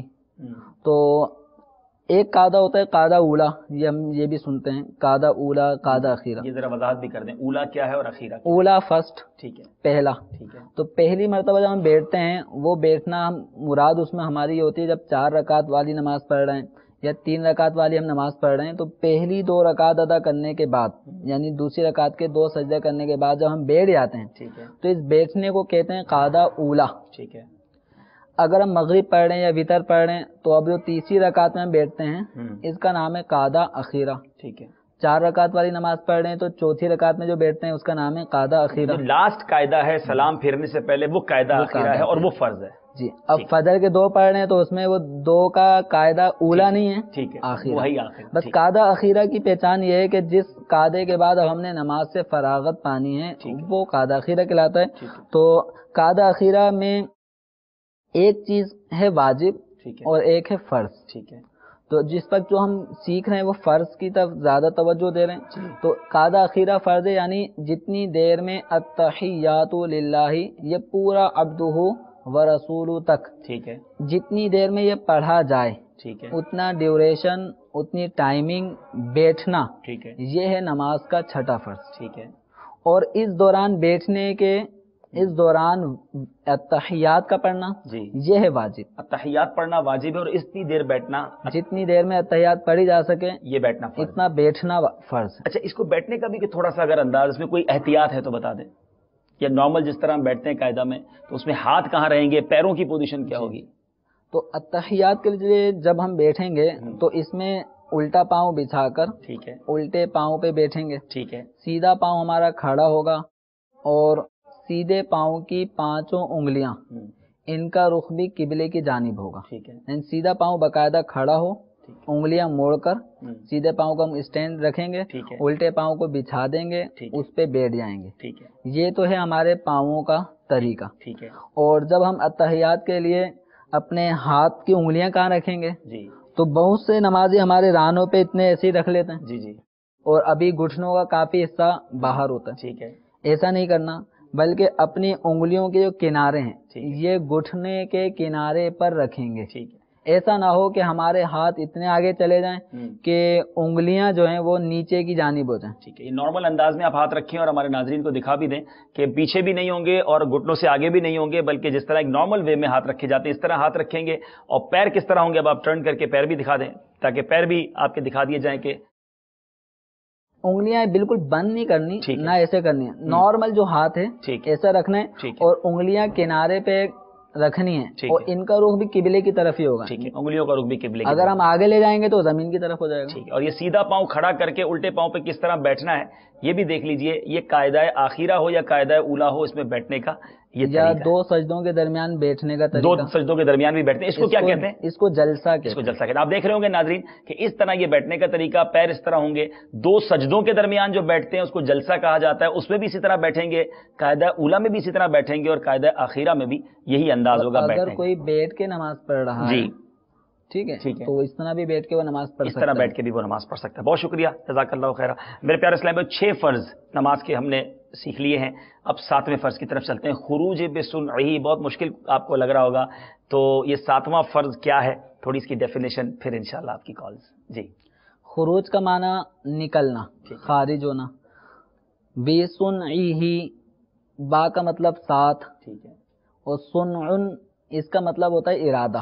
ٹھیک ہے، خروج بسنعہ اس کا مطلب یہ ہوا کہ نمازی جب نماز سے فارغ ہو رہا ہوگا تو اس کا یہ قصد ہونا چاہیے، اس کا یہ ارادہ ہونا چاہیے کہ اب میں نماز سے نکل رہا ہوں۔ لیکن اس کے لیے ہمیں شریعت مطہرہ نے ایک طریقہ بتایا ہے کہ نماز سے نکلنا کیسے ہے۔ ٹھیک ہے، اس کا طریقہ یہ ہے کہ السلام علیکم ورحمۃ اللہ، ان الفاظوں کا کہنا، یعنی اس طریقے کار سے نکلنا ہے، ٹھیک ہے، السلام علیکم۔ ٹھیک ہے، تو یہ الفاظ کہہ کے یہ نماز سے فارغ ہوگا، اور اس کے علاوہ اگر اس نے کسی بھی طرح سے نماز سے نکلنے کا ارادہ کیا، مثلا اس نے نماز سے نکلنے کا ارادہ اس طرح کیا کہ کسی بیٹھے ہوئے شخص کو کہا کہ اور بھائی ٹھیک ٹھاک ہو، خیریت سے ہیں، یعنی گفتگو شروع کر دی، اور یہ گفتگو شروع کرنے کا مقصد اس کا یہ تھا کہ میں نماز سے نکل رہا ہوں۔ تو اگر اس طرح سے کوئی نماز سے نکلنے کے لیے کوئی ایسا کام کر لے جو نماز کو توڑ دے، تو اس کا یہ فرض تو ادا ہو جائے گا، لیکن شریعت مطہرہ نے جو طریقہ بتایا ہے نماز سے نکلنے کا، وہ یہ ہے کہ لفظ السلام علیکم ورحمۃ اللہ کے کہتے ہوئے نماز سے فارغ ہو۔ یعنی اس کو 7ویں فرض کو ہم خروج بسنعہ کی جگہ سلام پھیرنا بھی کہہ سکتے ہیں کہ یاد کرنے کے لیے، ریکال ہاں، کرنے اس کو یہ ہے کہ بس نماز سے نکلنا۔ ٹھیک ہے، ٹھیک اب اس کا جو واجب طریقہ ہے وہ یہ لفظ سلام کے ذریعے سے ٹھیک ہے۔ نماز سے نکلنا۔ 7 فرائض نماز کے میرے پیارے اور محترم اسلام بھائی ہم نے آج یاد کیے، اور میں آپ کو ایک بڑا آسان طریقہ بتاؤں، ہو سکتا ہے کئی ناظرین مس کر گئے ہوں اور کیسے یاد ہو، کنفیوز ہو جاتے ہیں۔ ہمیشہ یاد رکھیں کوئی بھی چیز یاد کرنی ہو یا سمجھنی ہو، ایک طریقہ ہوتا ہے اس کو برڈن بنا لینا کہ بڑا مشکل ہے، نہیں ہوگا، ڈیفیکلٹ، اور ایک یہ ہے کہ اس کو پہلے آپ ایزی فیل کریں، اس کو کچھ پارٹس کر دیں، اس کی کوئی سیکوینس بنانے کی کوشش کریں تو بڑا آسان ہو جائے گا۔ جس طرح ہمیں ہمارے دارالفتہ علیہ السلام کے اسلام نے سمجھایا، اگر آپ غور کریں تو ان 7 فرضوں کو ہم ایک ترتیب سے کرتے چلے جاتے ہیں۔ سب سے پہلے کیا کرتے ہیں؟ نماز شروع کرتے وقت اللہ اکبر کہتے ہیں، تو پہلا فرض کیا ہو گیا؟ تکبیر تحریمہ۔ پھر کیا کرتے ہیں؟ ہم کھڑے ہوتے ہیں نماز میں، تو دوسرا فرض قیام ہے۔ اب قیام کرنے کے بعد ہم تلاوت کرتے ہیں، تیسرا فرض قراءت ہے۔ اس کے بعد ہم کیا کرتے ہیں؟ ہم رکوع میں جاتے ہیں، چوتھا فرض رکوع ہے۔ پھر ہم کیا کرتے ہیں؟ ہم سجدہ کرتے ہیں، 5واں فرض جو ہے وہ سجود ہے۔ پھر ہم التحیات میں جو آخر میں بیٹھتے ہیں وہی 6واں فرض ہے، اور جب ہم سلام پھیرتے ہیں تو وہی 7واں فرض ہے، خروج بسنعہ۔ تو بالکل ایزی ہے، ہمیں یہ 7 فرائض یاد کرنا کوئی مشکل نہیں ہے۔ تو امید کرتا ہوں کہ کئی ناظرین نے یاد کر لیا ہوگا، یہاں کے اسلام نے یاد کر لیا ہوگا۔ آپ میسیجز کے ذریعے ہمیں بتائیے کہ آپ نے آج کے سلسلے کی برکت سے نماز کے 7 فرائض یاد کیے ہیں۔ انشاءاللہ ہمیں بھی، ہمارے دارالفتہ کے اسلام بھائی کو بھی خوشی ہوگی، ان کی دلجوئی بھی ہوگی، اور انشاءاللہ کئی ناظرین کے لیے بھی یہ رہنمائی کا سامان ہوگا۔ کالز کی طرف چلتے ہیں، آپ کی کالز کو سلسلے میں شامل کرتے ہیں، دیکھتے ہیں کہاں سے اسلامی بھائی ہم سے کیا پوچھنا چاہتے ہیں۔ صلو علی الحبیب صلی اللہ تعالی علی محمد صلی اللہ علیہ وسلم۔ میں دبئی سے بول رہا ہوں، میرا نام محمد سلیم ہے۔ اگر ایک امام جو ہے وہ جماعت کرا رہا ہے تو وہ جس وقت رکوع میں جاتا ہے تو وہ اس کے بعد سمی اللہ لمن حمدہ کہتا ہے، اس کے بعد وہ جب سجدے میں جانے لگتا ہے تو وہ اللہ اکبر اپنے منہ میں کہہ کے سجدے میں چلا جاتا ہے۔ اس کے پیچھے جو جس نے تکبیر پڑھی ہوتی ہے وہ پیچھے سے اللہ اکبر کہہ دیتا ہے، لیکن دوسرے بھی اس کے پیچھے چلے جاتے ہیں سارے سجدے میں۔ لیکن امام کو اس چیز کا علم نہیں ہوتا کہ اس نے اللہ اکبر اونچی آواز سے کہا یا نہیں کہا ہے، لیکن نماز پڑھانے کے بعد وہ جس وقت نماز پڑھ کے چلا جاتا ہے، مسجد سے باہر آ جاتا ہے، اس وقت وہ اس کو پیچھے سے جن لوگوں نے نماز پڑھی ہے وہ اس کو بتاتے ہیں کہ آپ نے نماز جو تھی اس میں یہ غلطی کی ہے۔ تو آیا کہ وہ امام کی جو ہے نماز ہو گئی، یا جو پیچھے ہیں ان کی نماز ہو گئی یا کہ نہیں، یا کہ اب ان کو بتانا پڑے گا کہ بھائی اپنی نماز جو ہے وہ دوبارہ قضا ادا کر لیں؟ اس کا میں نے پوچھنا تھا۔ انشاءاللہ۔ محمد اصلاح خانی عرض کر رہا ہوں، میں حیدرآباد سندھ سے۔ سر میرا سوال یہ ہے کہ یہ جو 5 اوپر ہوتے ہیں نماز کے دوران، یہ کتنے ہونے چاہیے اوپر تک؟ میں جشان اختاری بات کر رہا ہوں الیونڈی سے، بغدادی مسجد کے پاس سے۔ یہ فرض نماز کے اندر کیا پڑھنا چاہیے سجدے اور رکوع کے اندر جب بیٹھتے ہیں؟ میں محمد ابراہیم اختاری بات کر رہا ہوں باب المدینہ کراچی سے۔ میرا سوال یہ ہے کہ جیسے پاؤں وغیرہ میں کسی کی لگی ہوئی ہوتی ہے یا عمر تھوڑی بڑی ہوتی ہے، کرسی پہ بیٹھ کے نماز پڑھتے ہیں، تو یہ قیام جو تکبیر تحریمہ ہے وہ بھی بیٹھے بیٹھے کہتے ہیں، اور قیام بھی یعنی ہاتھ بھی بیٹھے بیٹھے باندھ کے نماز شروع کر دیتے، تو اس کا صحیح حکم جو شرعی ہے وہ برائے کرم ارشاد فرمائیں۔ انشاءاللہ بہت شکریہ آپ سب کا، مرحبا کہتے ہیں آپ سب کو، آپ نے کال کیا سلسلے میں۔ دبئی سے سلیم بھائی تھے۔ یہ جو تکبیرات ہوتی ہیں جو امام صاحب پڑھتے ہیں، سمیع اللہ لمن حمیدہ یا اللہ اکبر، یہ کتنی آواز سے پڑھنا ضروری ہے، اور اگر آواز کم ہوئی تو نماز پر کوئی حرج آئے گا؟ ابھی سلیم بھائی کے جواب سے پہلے میں خروج بسنی کے حوالے سے مزید تھوڑی سی وضاحت کرنا چاہوں گا کہ خروج بسنی جو فرض ہے اس کا، جیسے کہ عرض کیا کہ کوئی ایسا کام کہ جو نماز سے کے منافی ہو، جس سے نماز چھوٹ جاتی ہے، نمازی نماز سے نکلنے کے لیے کوئی ایسا کام کرے، یہ ہے فرض۔ لیکن شریعت نے ہمیں بتایا ہے کہ السلام علیکم ورحمۃ اللہ کہہ کر نماز سے نکلیں۔ اب اگر کسی نے فرض کی ادائیگی کرتے وقت، خروج بسنی کی ادائیگی کرتے وقت کسی سے گفتگو کر لی، بات چیت کر لی کہ میں 7واں فرض اس طرح سے ادا کروں گا، تو جو اس طرح سے اگر جان بوجھ کر نماز سے نکلنے کا یہ طریقہ اختیار کرتا ہے تو اس کا یہ طریقہ واجب چھوڑنے والا ہے۔ ٹھیک ہے، کیونکہ السلام علیکم کے ذریعے سے نماز سے نکلنا واجب ہے، تو یہی عمل کیا جائے۔ اگر کسی نے بات چیت کر کے نماز سے فراغت پائی یا سامنے کوئی گلاس پانی کا رکھا ہوا تو اٹھائے اور پی لیا اس نیت سے کہ میں نماز سے نکل رہا ہوں، کوئی بھی ایسا کام جو نماز کو توڑ دے، تو اس سے وہ خروج بسنی کا فرض تو ادا ہو گیا لیکن واجب چھوٹا۔ اس واجب چھٹنے کی وجہ سے اس کو نماز دوبارہ سے پڑھنی ہوگی۔ اور اگر بلا قصد پانی پی لیا، کسی سے گفتگو کر لی اور نیت نماز سے نکلنے کی نہیں تھی، ٹھیک ہے، تو اس کی نماز ٹوٹ گئی، ٹھیک ہے، نماز ہی مطلب اب اس کو دوبارہ سے نماز پڑھنی پڑے گی۔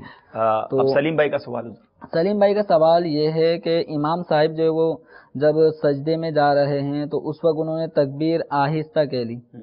اب ممکن بعض اماموں کی عادت ہوتی ہے کہ بہت تکبیرات کو آہستہ سے آواز میں کہتے ہوئے چلے جاتے ہیں، تو پیچھے مقتدیوں نے نہیں سنا، اب کسی مقتدی نے پیچھے سے مکبر کی حیثیت سے تکبیر کہہ کے وہ رکوع میں چلا گیا، پیچھے اس کے بھی مقتدی رکوع میں چلے گئے یا سجدے میں چلے گئے، تو اس طرح نماز ہو جاتی ہے۔ تکبیرات انتقالیہ اس کو کہتے ہیں، یعنی کھڑے تھے تو اب رکوع میں جا رہے ہیں تو اس موقع پہ تکبیر کہتے ہیں، اس کو تکبیر انتقالیہ۔ سجدے میں جاتے وقت جو تکبیر ہوتی ہے اس کو تکبیرات انتقالیہ۔ تو تکبیرات انتقالیہ کا کہنا سنت ہے، ٹھیک ہے، تکبیر تحریمہ کا کہنا فرض، ٹھیک ہے۔ تو یہ اگر ہمارے ناظرین سامعین یہ فرق اپنے ذہن میں رکھ لیں تو شاید یہ جو سوال سلیم بھائی کے ذہن میں پیدا ہوا کہ وہ رکوع سجدے میں جانے کی تکبیر تو انہوں نے نہیں کی، یا کہیں تو آواز سے نہیں کی، نمازیوں نے پکڑ لیا کہ نماز ہوئی نہیں ہوئی، تو وہ یہ ذہن میں رکھ لیں کہ تکبیرات انتقالیہ یہ ہے سنت، ٹھیک ہے۔ اگر سنت کوئی نماز میں چھوڑ دیتا ہے تو نماز ہو جاتی ہے، ٹھیک ہے۔ تو امام صاحب کے لیے تکبیر کہنا بھی سنت ہے اور مزید یہ بھی سنت ہے کہ وہ بلند آواز سے کہیں، ٹھیک ہے، کیونکہ وہ پوری ایک صفوں کو اپنے پیچھے پیچھے لے کے چل رہے ہوتے ہیں، ٹھیک ہے، تو تکبیرات انتقالیہ بلند آواز سے کہیں تاکہ نمازی ان کی اتباع کریں، ٹھیک ہے، ان کو پتہ چل جائے کہ رکوع میں چلے گئے امام صاحب۔ تو اگر امام صاحب بالفرض تکبیر بلند آواز سے کہنا بھول گئے تو مقتدین ان کو دیکھ کر وہ بھی رکوع یا سجود میں چلے گئے تو نماز ہو جائے گی۔ تو امید ہے سلیم بھائی کلیئر ہو گیا ہوگا، اور نماز کے بعد پھر اس طرح امام صاحب کو جا کے نہ گھیرا جائے اور بات کی جائے۔ پہلے ہمیں علم ہونا چاہیے، بعض اوقات چھوٹی چھوٹی باتیں امام صاحبان کو پتہ ہوتی ہیں، جو علماء ہوتے ہیں ان کو پتہ ہوتا ہے کہ یہاں یہ اجازت موجود ہے، لیکن نمازی وہ اپنی عقل سے بعض اوقات جو نمازی ان کا انداز ٹھیک نہیں ہوتا، تو ہمیں واقعی خود بھی تو علم ہونا چاہیے نا، کسی سے آرگیومنٹ کرنے سے پہلے ہمیں کچھ نالج ہونی چاہیے۔ بعض اوقات جو انشاءاللہ موقع ملا تو سوال کریں گے کہ جو لقمہ دیا جاتا ہے، کہاں ہم نے امام صاحب اگر دوسری رکعت میں بیٹھ گئے یا نہیں بیٹھ سکے، کھڑے ہو گئے تیسری رکعت کے لیے، تو اب ساری مسجد اگر لقمہ دے گی تو کیا حکم ہوگا؟ لقمہ دیا کس طرح جاتا ہے؟ اب لقمہ کیا ہے، شاید یہ بھی آپ کے ذہن میں سوال پیدا ہو رہا ہوگا۔ یعنی اگر امام صاحب دوسری رکعت میں نہیں بیٹھے، کھڑے ہو گئے اور سبھی لوگ اللہ اکبر کہہ رہے ہوتے ہیں، تو یہاں بھی کچھ ٹپیکلٹیز ہیں، اس کو بھی سمجھنا بہت ضروری ہے۔ تو یہاں بھی بعض اوقات لقمہ دینے والے کی نماز چلی جاتی ہے۔ چلیں اب موضوع میں نے چھیڑ ہی دیا ہے تو ذرا سوال کر ہی لیتا ہوں آپ سے کہ امام صاحب دوسری رکعت میں نہیں بیٹھے اور بھول جاتا انسان ہے، 4 رکعت والی نماز تھی اور تیسری رکعت کے لیے کھڑے ہو گئے، تو اب مقتدیوں کو کیا کرنا چاہیے؟ دیکھیں اس کی مختلف صورتیں ہیں. ٹھیک ہے. ابھی امام دوسری رکعت میں 2 سجدے کر چکا ہے. ٹھیک ہے. اب اس کا تکبیر کہنے کا انداز ہی بتا رہا ہوتا ہے کہ وہ تیسری رکعت میں جا رہا ہے، کھڑا ہو گیا. کیونکہ نماز پڑھنے والے کو پتا ہوتا ہے کہ امام جب تکبیر چھوٹی مختصر آواز میں کہتا ہے تو اس کا مطلب بیٹھ کہہ دیا تو بیٹھے گا. اللہ تو اس کا مطلب یہ کہ اب وہ کھڑا ہوگا. ٹھیک ہے. تو جیسے آپ کو لگے کہ امام صاحب تیسری رکعت میں ہمیں لے جانا چاہتے ہیں، ٹھیک ہے، تو فوراً بروقت ان کو روکیں، اللہ اکبر کہہ کے توجہ دلا کے بٹھا دیں. کیا کہیں گے توجہ دلانے کے لیے؟ یہ نہیں کہیں گے رک بیٹھ جائیں، بیٹھ جائیں، یہ تو نہیں کہیں گے. یہ نہیں کہیں گے، یہ کہیں گے اللہ اکبر. ٹھیک ہے. یا سبحان اللہ. امام کو بس اشارہ مل جائے وہ سمجھ جاتا ہے کہ مسٹیک ہونے والی. ٹھیک ہے. ٹھیک ہے. اگر امام یعنی یہ اس وقت لقمہ دیں گے جب امام تیسری رکعت کے لیے کھڑا ہونے لگا ہے. ٹھیک ہے. فوراً ابھی کھڑا ہوا نہیں ہوا. ٹھیک ہے. فوراً لقمہ دے دیں. اسی طرح مزید یہ کہ اگر امام تیسری رکعت کے لیے کھڑا ہو رہا ہے ٹھیک ہے، لیکن ابھی اس کا نچلا حصہ ٹھیک ہے، وہ ابھی خم ہے، یعنی گھٹنوں میں خم ہے اور آہستہ آہستہ کھڑے ہونے کی پوزیشن میں آ رہا ہے، کمر ابھی سیدھی نہیں ہوئی، تو اس وقت بھی لقمہ دینے کا حکم ہے. ٹھیک ہے. لقمہ دے کے امام صاحب کو بٹھا دیں. ٹھیک ہے. اور اگر امام صاحب تیسری رکعت کے لیے پورے سٹینڈ ہو چکے ہیں، کھڑے ہو چکے ہیں، کمر بھی سیدھی ہو گئی، تو اب امام صاحب کو بٹھانے کی غلطی کوئی نہ کرے. ٹھیک ہے. اب بٹھائیں گے تو کیا ہوگا؟ اب اگر جس آدمی نے بھی لقمہ دیا تو وہ تو ہو گیا خارج نماز، اس کی نماز ہی ٹوٹ گئی. کیوں؟ اس کے لیے کہ لقمہ دینا یہ ایک ضرورت کے تحت ایک اجازت دی گئی. لقمہ دراصل ایک کلام ہے. ٹھیک ہے. ہم امام کو اس کی غلطی میں متنبع کر رہے ہوتے ہیں کہ آپ دوسری رکعت میں بیٹھنا ہے، لیکن شریعت مطہرہ نے گفتگو کے بجائے ہمیں کچھ کلمات بتا دیے ذکر و اذکار والے، ان کلمات کو کہنا ہے. تو لقمہ دراصل ہے کلام، ٹھیک ہے، لیکن ضرورتاً اس کی اجازت ہے. ٹھیک ہے. تو ضرورت یہ ہے کہ ہم اب امام پہ سجدہ سہو لازم نہ ہونے دیں، ٹھیک ہے، فوراً لقمہ دے دیں. ٹھیک ہے. تو سجدہ سہو بھی لازم نہیں ہوا. اب جب امام تیسری رکعت کے لیے کھڑا ہو چکا ہوتا ہے تو اس پہ سجدہ سہو تو لازم ہو ہی چکا. ٹھیک ہے. جس سے بچانے کے لیے ہمیں لقمہ دینے کی اجازت تھی، ٹھیک ہے، وہ موقع ہی ہم نے چھوڑ دیا، گنوا دیا. اب سجدہ سہو تو لازم ہو ہی گیا. اب ہمارے لقمہ دے کر بٹھانے سے وہ سجدہ سہو کا واجب تو ساقط ہوگا نہیں. صحیح. تو اب امام کو گویا لقمہ دے کے بٹھانا یہ بلا وجہ ہوا، ٹھیک ہے، کوئی مقصد ہی نہیں تھا، اور اس طرح بے مقصد کلام کرنے کی وجہ سے نماز ٹوٹ گئی. آپ سوچیں کہاں لقمہ دینا ہے، کہاں نہیں دینا، یہ سب چیزیں سیکھنے والی ہیں. بہرحال انشاءاللہ سلسلے دیکھتے رہیں گے، مدنی چینل کے مدنی قافلوں میں سفر کرتے رہیں گے، علماء اہل سنت سے رابطے میں رہیں گے تو سیکھتے چلے جائیں گے. دوسرا سوال حضور تھا، لاکھانی بھائی تھے حیدرآباد سے، پانچے نماز میں اوپر کرتے ہیں، کتنے اوپر کرنے چاہیے؟ نماز میں پائچے اوپر ٹخنے ظاہر ہونے چاہیے. ٹھیک ہے، ٹھیک. اتنا یہ نماز کے اندر یا نماز کے باہر بھی ٹخنوں کا ظاہر ہونا یہ مسنون ہے، سنت ہے. ٹھیک ہے. اب نماز میں ٹخنے ظاہر کرنے کا اگر یہ طریقہ اختیار کیا کہ پینٹ کے نیچے سے پائچے فولڈ کرتے کرتے پھر ہم نے ٹخنے ظاہر کر دیے، یا شلوار لمبی تھی تو نیفے کی طرف سے خوب اس کو اوپر کر کے ہم نے شلوار کو فولڈ کر لیا اور اوپر کر لیا، تو اس طرح سے نماز میں کپڑا موڑنا یہ ہے کراہت تحریمی کا باعث. ٹھیک ہے. تو اس طرح سے ہم اپنے ٹخنوں کو ظاہر نہیں کریں گے کپڑے کو فولڈ کر کے.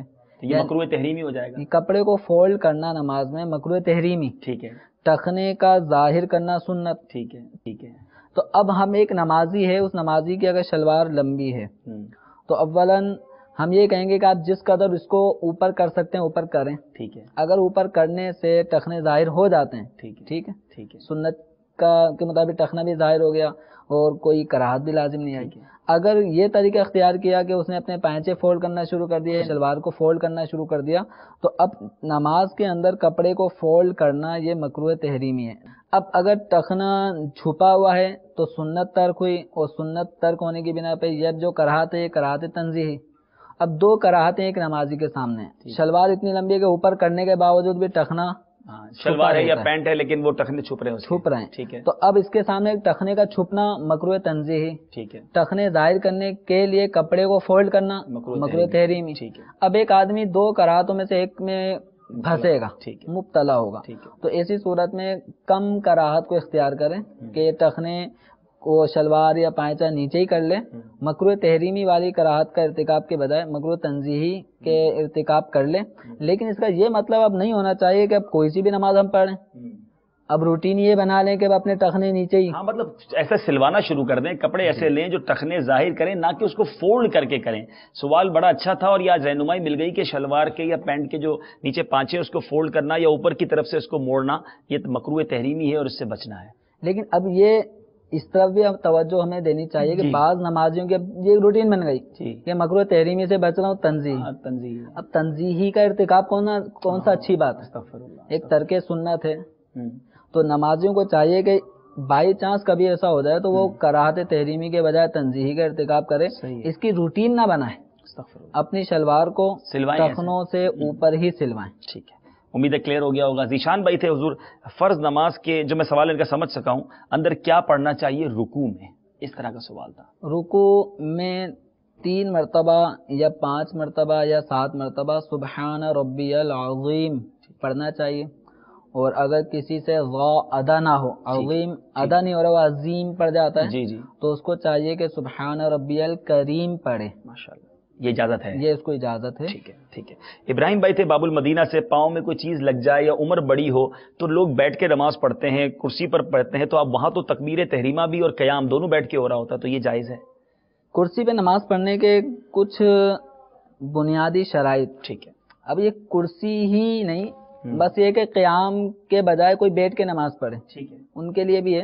لیکن آج کل ہمارے یہاں پہ کرسی کا رواج اب بڑھتا چلا جا رہا ہے. پہلے تو مسجد میں اتنی کرسیاں نظر نہیں آتی تھی, لیکن اب تو باقاعدہ لائن لگی ہوئی ہوتی ہے اسی مسجد میں. جب تک کرسیاں نہیں تھی تو بیٹھنے والے اتنے نہیں تھے, اور جب کرسیاں آ گئی تو کرسی میں خالی کوئی نہیں رہتی ہے. تو اب کچھ سمجھا بھی دیں کہ کہاں جا کر اجازت ہے کرسی پہ بیٹھ کر نماز پڑھنے کی. اب دیکھیں, اس میں یہ اپنے اصول کچھ ذہن میں بٹھانے پڑیں گے کرسی پر نماز پڑھنے والے افراد کو. ٹھیک ہے, سب سے پہلی بات یہ ہے کہ یہ قیام پر قادر نہیں ہے. ٹھیک ہے, یعنی اس سے کیا مراد ہے؟ قیام کا مطلب کھڑا نہیں ہو سکتا. کھڑا نہ ہونے کا مطلب یہ کہ یہ سر چکرا رہا ہے اس کا. ٹھیک ہے, یا دیوار کی سائڈ یہ ٹیک لگا لے اور کھڑا ہو سکتا ہے, تو پھر بھی کھڑا ہونا پڑے گا.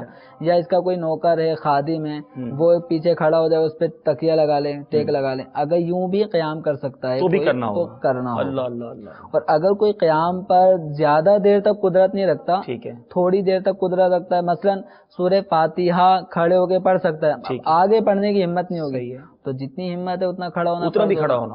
بلکہ فقہاء کرام تو یہاں تک فرماتے ہیں کہ اگر کوئی اللہ اکبر کھڑے ہو کے کہہ سکتا ہے, اس کے بعد بھی ہمت نہیں رہتی, صحیح ہے, تو کھڑے ہو کے تکبیر تحریمہ کہنی ہوگی. پھر بیٹھے, پھر اب ہمت نہ رہے تو اب بیٹھ جائے. یعنی کتنی زیادہ تاکید ہے, ایسا لگتا ہے کہ قیام میں کسی صورت بھی جتنی دیر کر سکتا ہے وہ کرے. جی, اب یہ تو تھا قیام پہ قدرت ہونے نہ ہونے کے حوالے سے. اگر کوئی قادر ہے تو اس کو قیام کرنا ہوگا, اور بلا عذر اب اگر کوئی قیام چھوڑ دیتا ہے, ادھر ادھر گھومتا پھرتا رہتا ہے, نماز کا معاملہ آتا ہے تو کرسی پہ بیٹھ جاتا ہے, تو اس کا مطلب یہ چلتا پھرتا گھومتا پھرتا رہتا ہے, نماز کے بعد بھی اپنے دوستوں کے ساتھ کھڑا رہتا ہے, نماز کے لیے بیٹھ جاتا ہے. یہ کرسی والے باقی نماز کے بعد سارے کھڑے ہو کے مل رہے ہوتے ہیں, جا رہے ہوتے ہیں, عموماً ان میں سارے نہیں ہوں گے لیکن کچھ ایسے ضرور نظر آتے ہیں. تو اب جب سب کام کھڑے ہو کے ہو سکتے ہیں تو نماز بیٹھ کے پڑھیں گے, تو اس کا مطلب یہ ہے کہ اب یہ جان بوجھ کے فرض چھوڑ رہے ہیں. ٹھیک ہے. اچھا, دوسرا اصول اپنے ذہن میں رکھیں کہ جو سجدے پر قادر نہیں ہو, گھٹنوں میں پرابلم وغیرہ, گھٹنوں میں درد ہونے کی وجہ سے, یا بعض اوقات ایسا زخم بیٹھنے میں کسی پاؤں میں ایسی جگہ زخم ہو جاتا ہے کہ سجدہ بندہ نہیں کر پاتا, یا جسم دبنے کی وجہ سے وہ زخم سے پیپ مواد نکلنے کی وجہ سے وضو ٹوٹ جائے گا. تو اگر زخم بہنے کا خطرہ ہو, یا اس کے پاؤں میں ایسی ناقابل برداشت تکلیف ہو کہ وہ برداشت نہیں کر پائے گا, یا ایسا ہے کہ سجدہ کرنے کی وجہ سے اس کو جو مرض لاحق ہے وہ بڑھ جائے گا, تو ان صورتوں میں اس کے اوپر سجدہ کرنا لازم نہیں ہوگا. لیکن اس کے اندر بھی یہ ہے کہ سجدہ زمین پر پیشانی جمانے کا نام.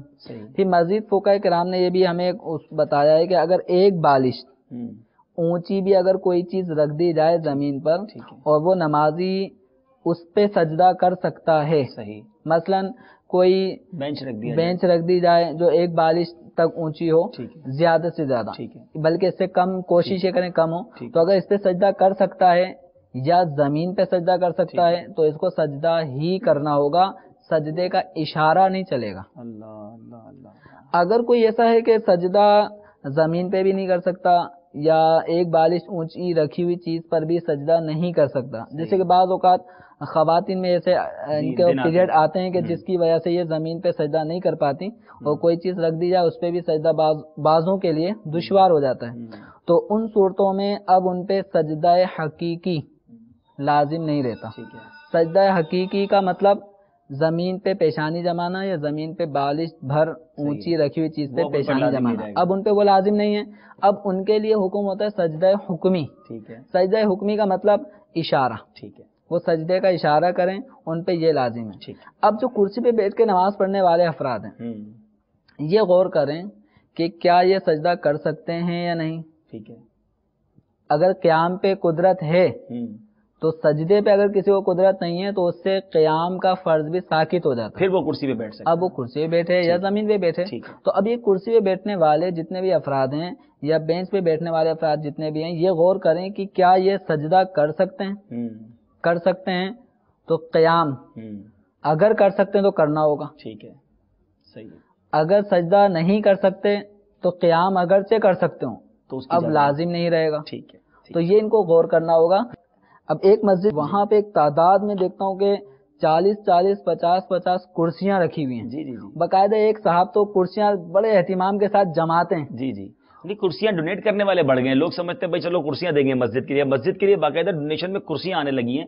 تو کہیں ایسا نہ ہو کہ ہم اپنی طبیعت سے فیصلے کرنے لگے کہ آج تھکا ہوا ہوں، بڑا کام کیا، چلو آج کرسی لگی ہوئی ہے تو کرسی پہ نماز پڑھ لوں، کل کھڑے ہو کے پڑھ لوں گا۔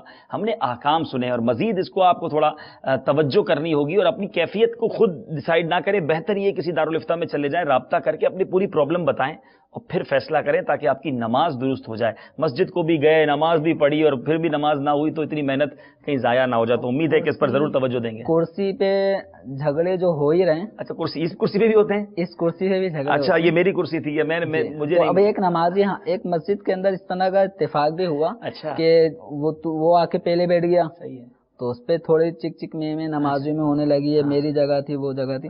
اچھا یہ دیکھنے میں آیا کہ ایک کرسی پہ نماز پڑھنے والا، کرسی ہے تو کرسی پہ نماز پڑھ رہے بیٹھ کے، کرسی گر گئی، کوئی دوسرا آ گیا، اب وہ رکوع سجود کر رہا ہے، ٹھیک ہے، تو اس کا مطلب اس کو حاجت نہیں تھی، اب کھڑا بھی ہوتا ہے، سجدہ بھی کرتا ہے، سب کچھ، کوئی نہ آج تھکے ہوئے تو کر لیا، تو یہ والا حساب ہے، طریقہ صحیح نہیں۔ امید ہے کہ کئی اسلامی بھائیوں کی آج کرسی والے اسلامی بھائیوں کی رہنمائی ہوئی ہوگی، تو آپ تھوڑی سی اس حوالے سے اتنا ریلیکسیشن کی طرف نہ جائیں۔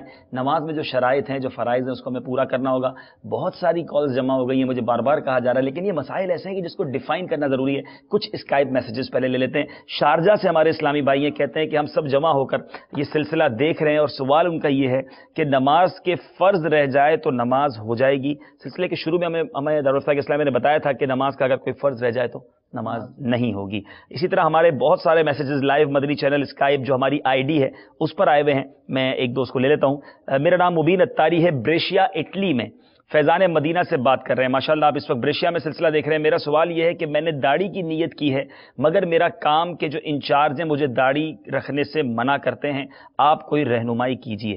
کیا فرماتے حضور ایسی نوکری کرنا کہ جہاں داڑھی رکھنے کی اجازت نہ ہو؟ داڑھی رکھنا واجب ہے، ٹھیک ہے، تو ان کو داڑھی کٹوانے کے بجائے اپنی نوکری چینج کرنی چاہیے۔ ہاں نوکری ایسی ڈھونڈی جا سکتی ہے۔ اٹلی میں ماشاءاللہ کافی مسلمان ہیں اور دعوت اسلامی کا بھی بڑا کام ہے، وہ امامے والے داڑھی والے آپ کو نظر آئیں گے، تو ضرور آپ انشاءاللہ اچھی نیت کے ساتھ جب آپ جاب کو کوئٹ کریں گے تو انشاءاللہ حلال روزی اور اچھے انداز سے آپ کے لیے اللہ نے چاہا تو مہیا ہو جائے گی۔ ایک اسلام بھائی کا سوال ہے کہ ٹھنڈی ظہر کیا ہے، اور ایک شخص جان بوجھ کر ظہر کی نماز دیر سے پڑھتا ہے جب اس کو جماعت نہیں ملتی ہے تو کیا ایسا کرنا جائز ہے؟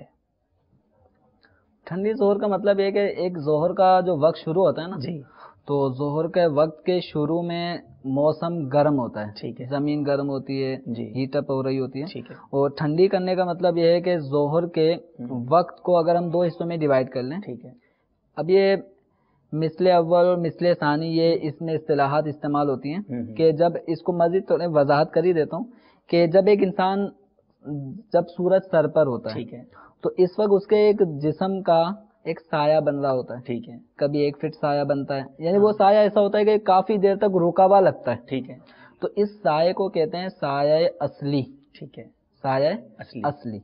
اور ایک سایہ اب پھر جب سورج سر کے اوپر سے آ کے مغرب کی جانب ڈھلنا شروع ہو جاتا ہے تو اب ہر شخص کا سایہ مشرق کی طرف بڑھنا شروع ہو جاتا ہے، تو اب جو سایہ مشرق کی طرف بڑھ رہا ہے، اب اس شخص نے اپنا مثال کے طور پہ ایک شخص 6 فٹ کا ہے اور جب سورج سر پر تھا اس وقت اس کا سایہ بن رہا تھا 1 فٹ. تو یہ 1 فٹ سایہ اس کا ہے سایہ اصلی. اب آہستہ آہستہ سایہ بڑھنا شروع ہو گیا, بڑھتے بڑھتے بڑھتے اب سایہ ہو گیا ہے 7 فٹ. تو 7 فٹ کا مطلب کیا ہوا, 1 فٹ تو پہلے سے آلریڈی تھا ہی, مزید اب اس آدمی کا جو قد ہم نے جو فرض کیا 6 فٹ ہے, 6 فٹ سایہ اور ہو گیا اس 1 فٹ کے علاوہ 7 فٹ سایہ. تو یہ جو سایہ 7 فٹ کا ہو گیا یہ کہلائے گا مثل اول. ٹھیک ہے, سایہ اس کے برابر ہو گیا, ٹھیک ہے, ایک دفعہ سایہ اس کے برابر ہو گیا. جتنا بندہ ہے اتنا ہو گیا. 6 فٹ کا آدمی تو 6 فٹ کا سایہ, تو یہ سایہ اس کے برابر مثل, اس کو اس سایہ کو کہتے ہیں مثل اول. ٹھیک ہے, پھر مزید سایہ سورج چونکہ اب جانب مغرب ڈھلتا چلے آئے گا, سایہ بڑھتا چلے آئے گا. اب یہ سایہ بڑھتے بڑھتے بڑھتے جب 13 فٹ ہو جائے, ٹھیک ہے, یعنی اس آدمی کا قد 6 فٹ اور مزید ہو جائے 12 فٹ, 1 فٹ سایہ اصلی. تو جب سایہ ہو گیا 13 فٹ تو اب ظہر کا وقت ختم ہو جاتا ہے.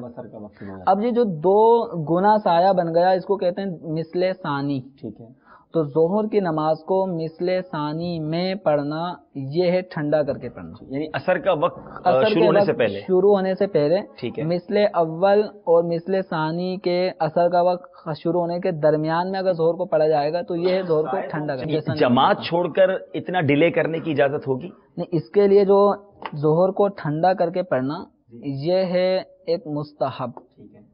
ٹھیک ہے, گرمیوں کے موسم میں اس کی حاجت ہے, سردیوں میں ٹھنڈا کر کے پڑھنے کی. سردیوں میں ویسے ہی موسم ٹھنڈا اور ہوتا چلے جاتا ہے, سردیوں کے موسم میں گرم موسم میں پڑھنے کا استحباب ہے.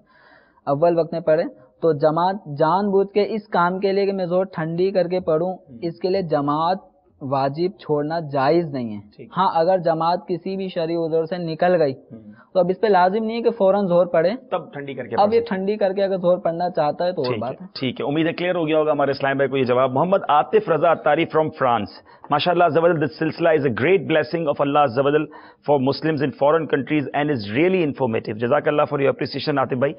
I am Ali from San Francisco, California, USA. اس وقت امریکہ میں سلسلہ دیکھ رہے ہیں. سوال یہ, my question is, if someone miss قاعدہ اولا, is sajda sahv cover it? And second, if we miss one sajda, is sajda sahv cover it? We love Madri channel. This silsila is very good for us. We learn a lot. Please continue it. Jazakallah for your appreciation, Ali bhai from San Francisco, USA.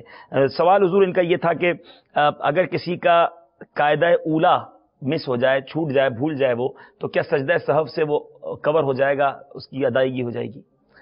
سجدہ سہو یہ جو ہے وہ کوئی واجب اگر بھولے سے چھوٹ جاتا ہے, ٹھیک ہے, تو اس کی تلافی کر لیتا ہے. تو قاعدہ اولا کرنا واجب ہے, تو اگر کوئی قاعدہ اولا کرنا بھول گیا اور تیسری رکعت میں کھڑا ہو گیا, ٹھیک ہے, تو اب اس کو واپس نہیں بیٹھنا, ابھی اپنی نماز کنٹینیو رکھے اور آخر میں سجدہ سہو کر لے, اس کی نماز درست ہو جائے گی. ٹھیک ہے. اسی طرح کا دوسرا سوال یہ تھا کہ اگر ایک سجدہ بھول گیا, کوئی 2 سجدوں کی جگہ ایک ہی سجدہ کیا, تو کیا اس کی جگہ سجدہ سہو کافی ہوگا؟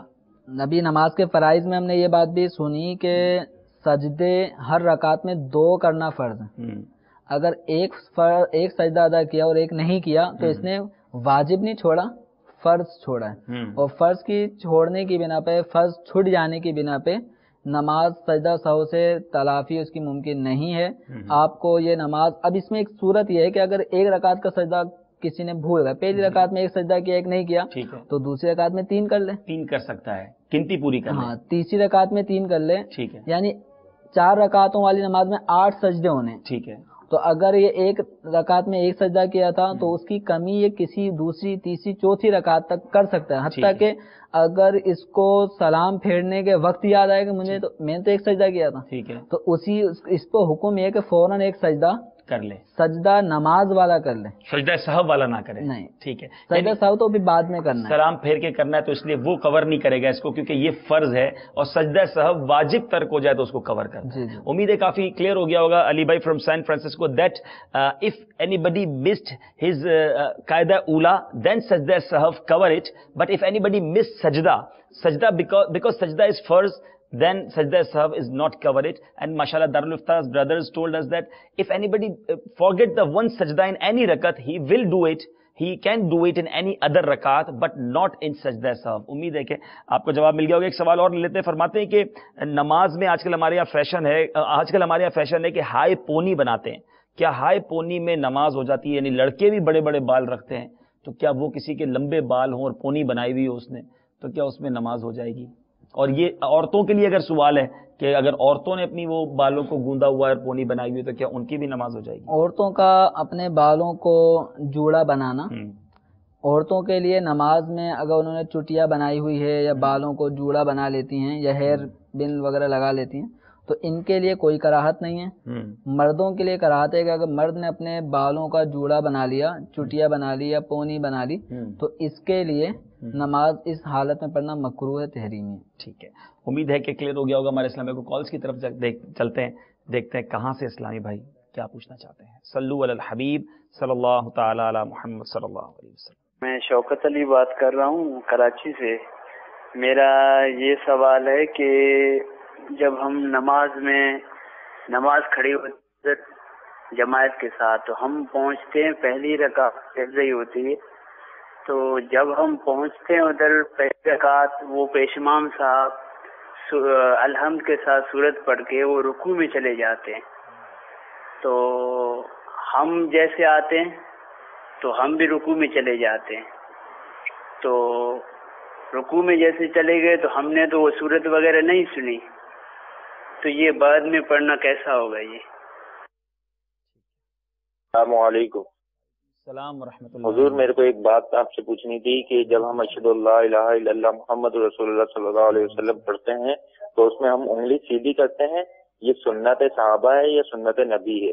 اور پینٹ شرٹ ہم پہن کے نماز پڑھتے ہیں تو اس میں پائنچے فولڈ کر کے پڑھیں یا پائنچے کھول کے پڑھیں؟ یہ کیا ہے، اس کا حکم کیا ہے، ذرا ارشاد فرمائیے گا۔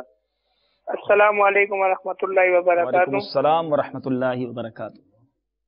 جناب اعلیٰ، گزارش یہ تھی کہ جو ہم نماز پڑھتے ہیں اس نماز کے اندر اگر کوئی ہم سے واجب چھوٹ جاتا ہے تو ہم پر سجدہ سہو جو ہے وہ واجب ہوتا ہے، تو اگر وہ سجدہ سہو اتحیات کے بعد بھی اگر آدمی کرنا بھول جائے اور نماز کے آخر میں یاد آئے تو کیا دوبارہ وہ سجدہ سہو کرے یا نماز کو کس طرح پڑھے؟ میرا نام محمد احسن اتاری اور میرا سوال یہ ہے کہ ناک کی ہڈی کون سی لگے گی، انگلی رکھ کے بتا دیں، جزاک اللہ۔ السلام علیکم۔ میں لانڈی سے بات کر رہا ہوں، میرا نام محمد خالد ہے۔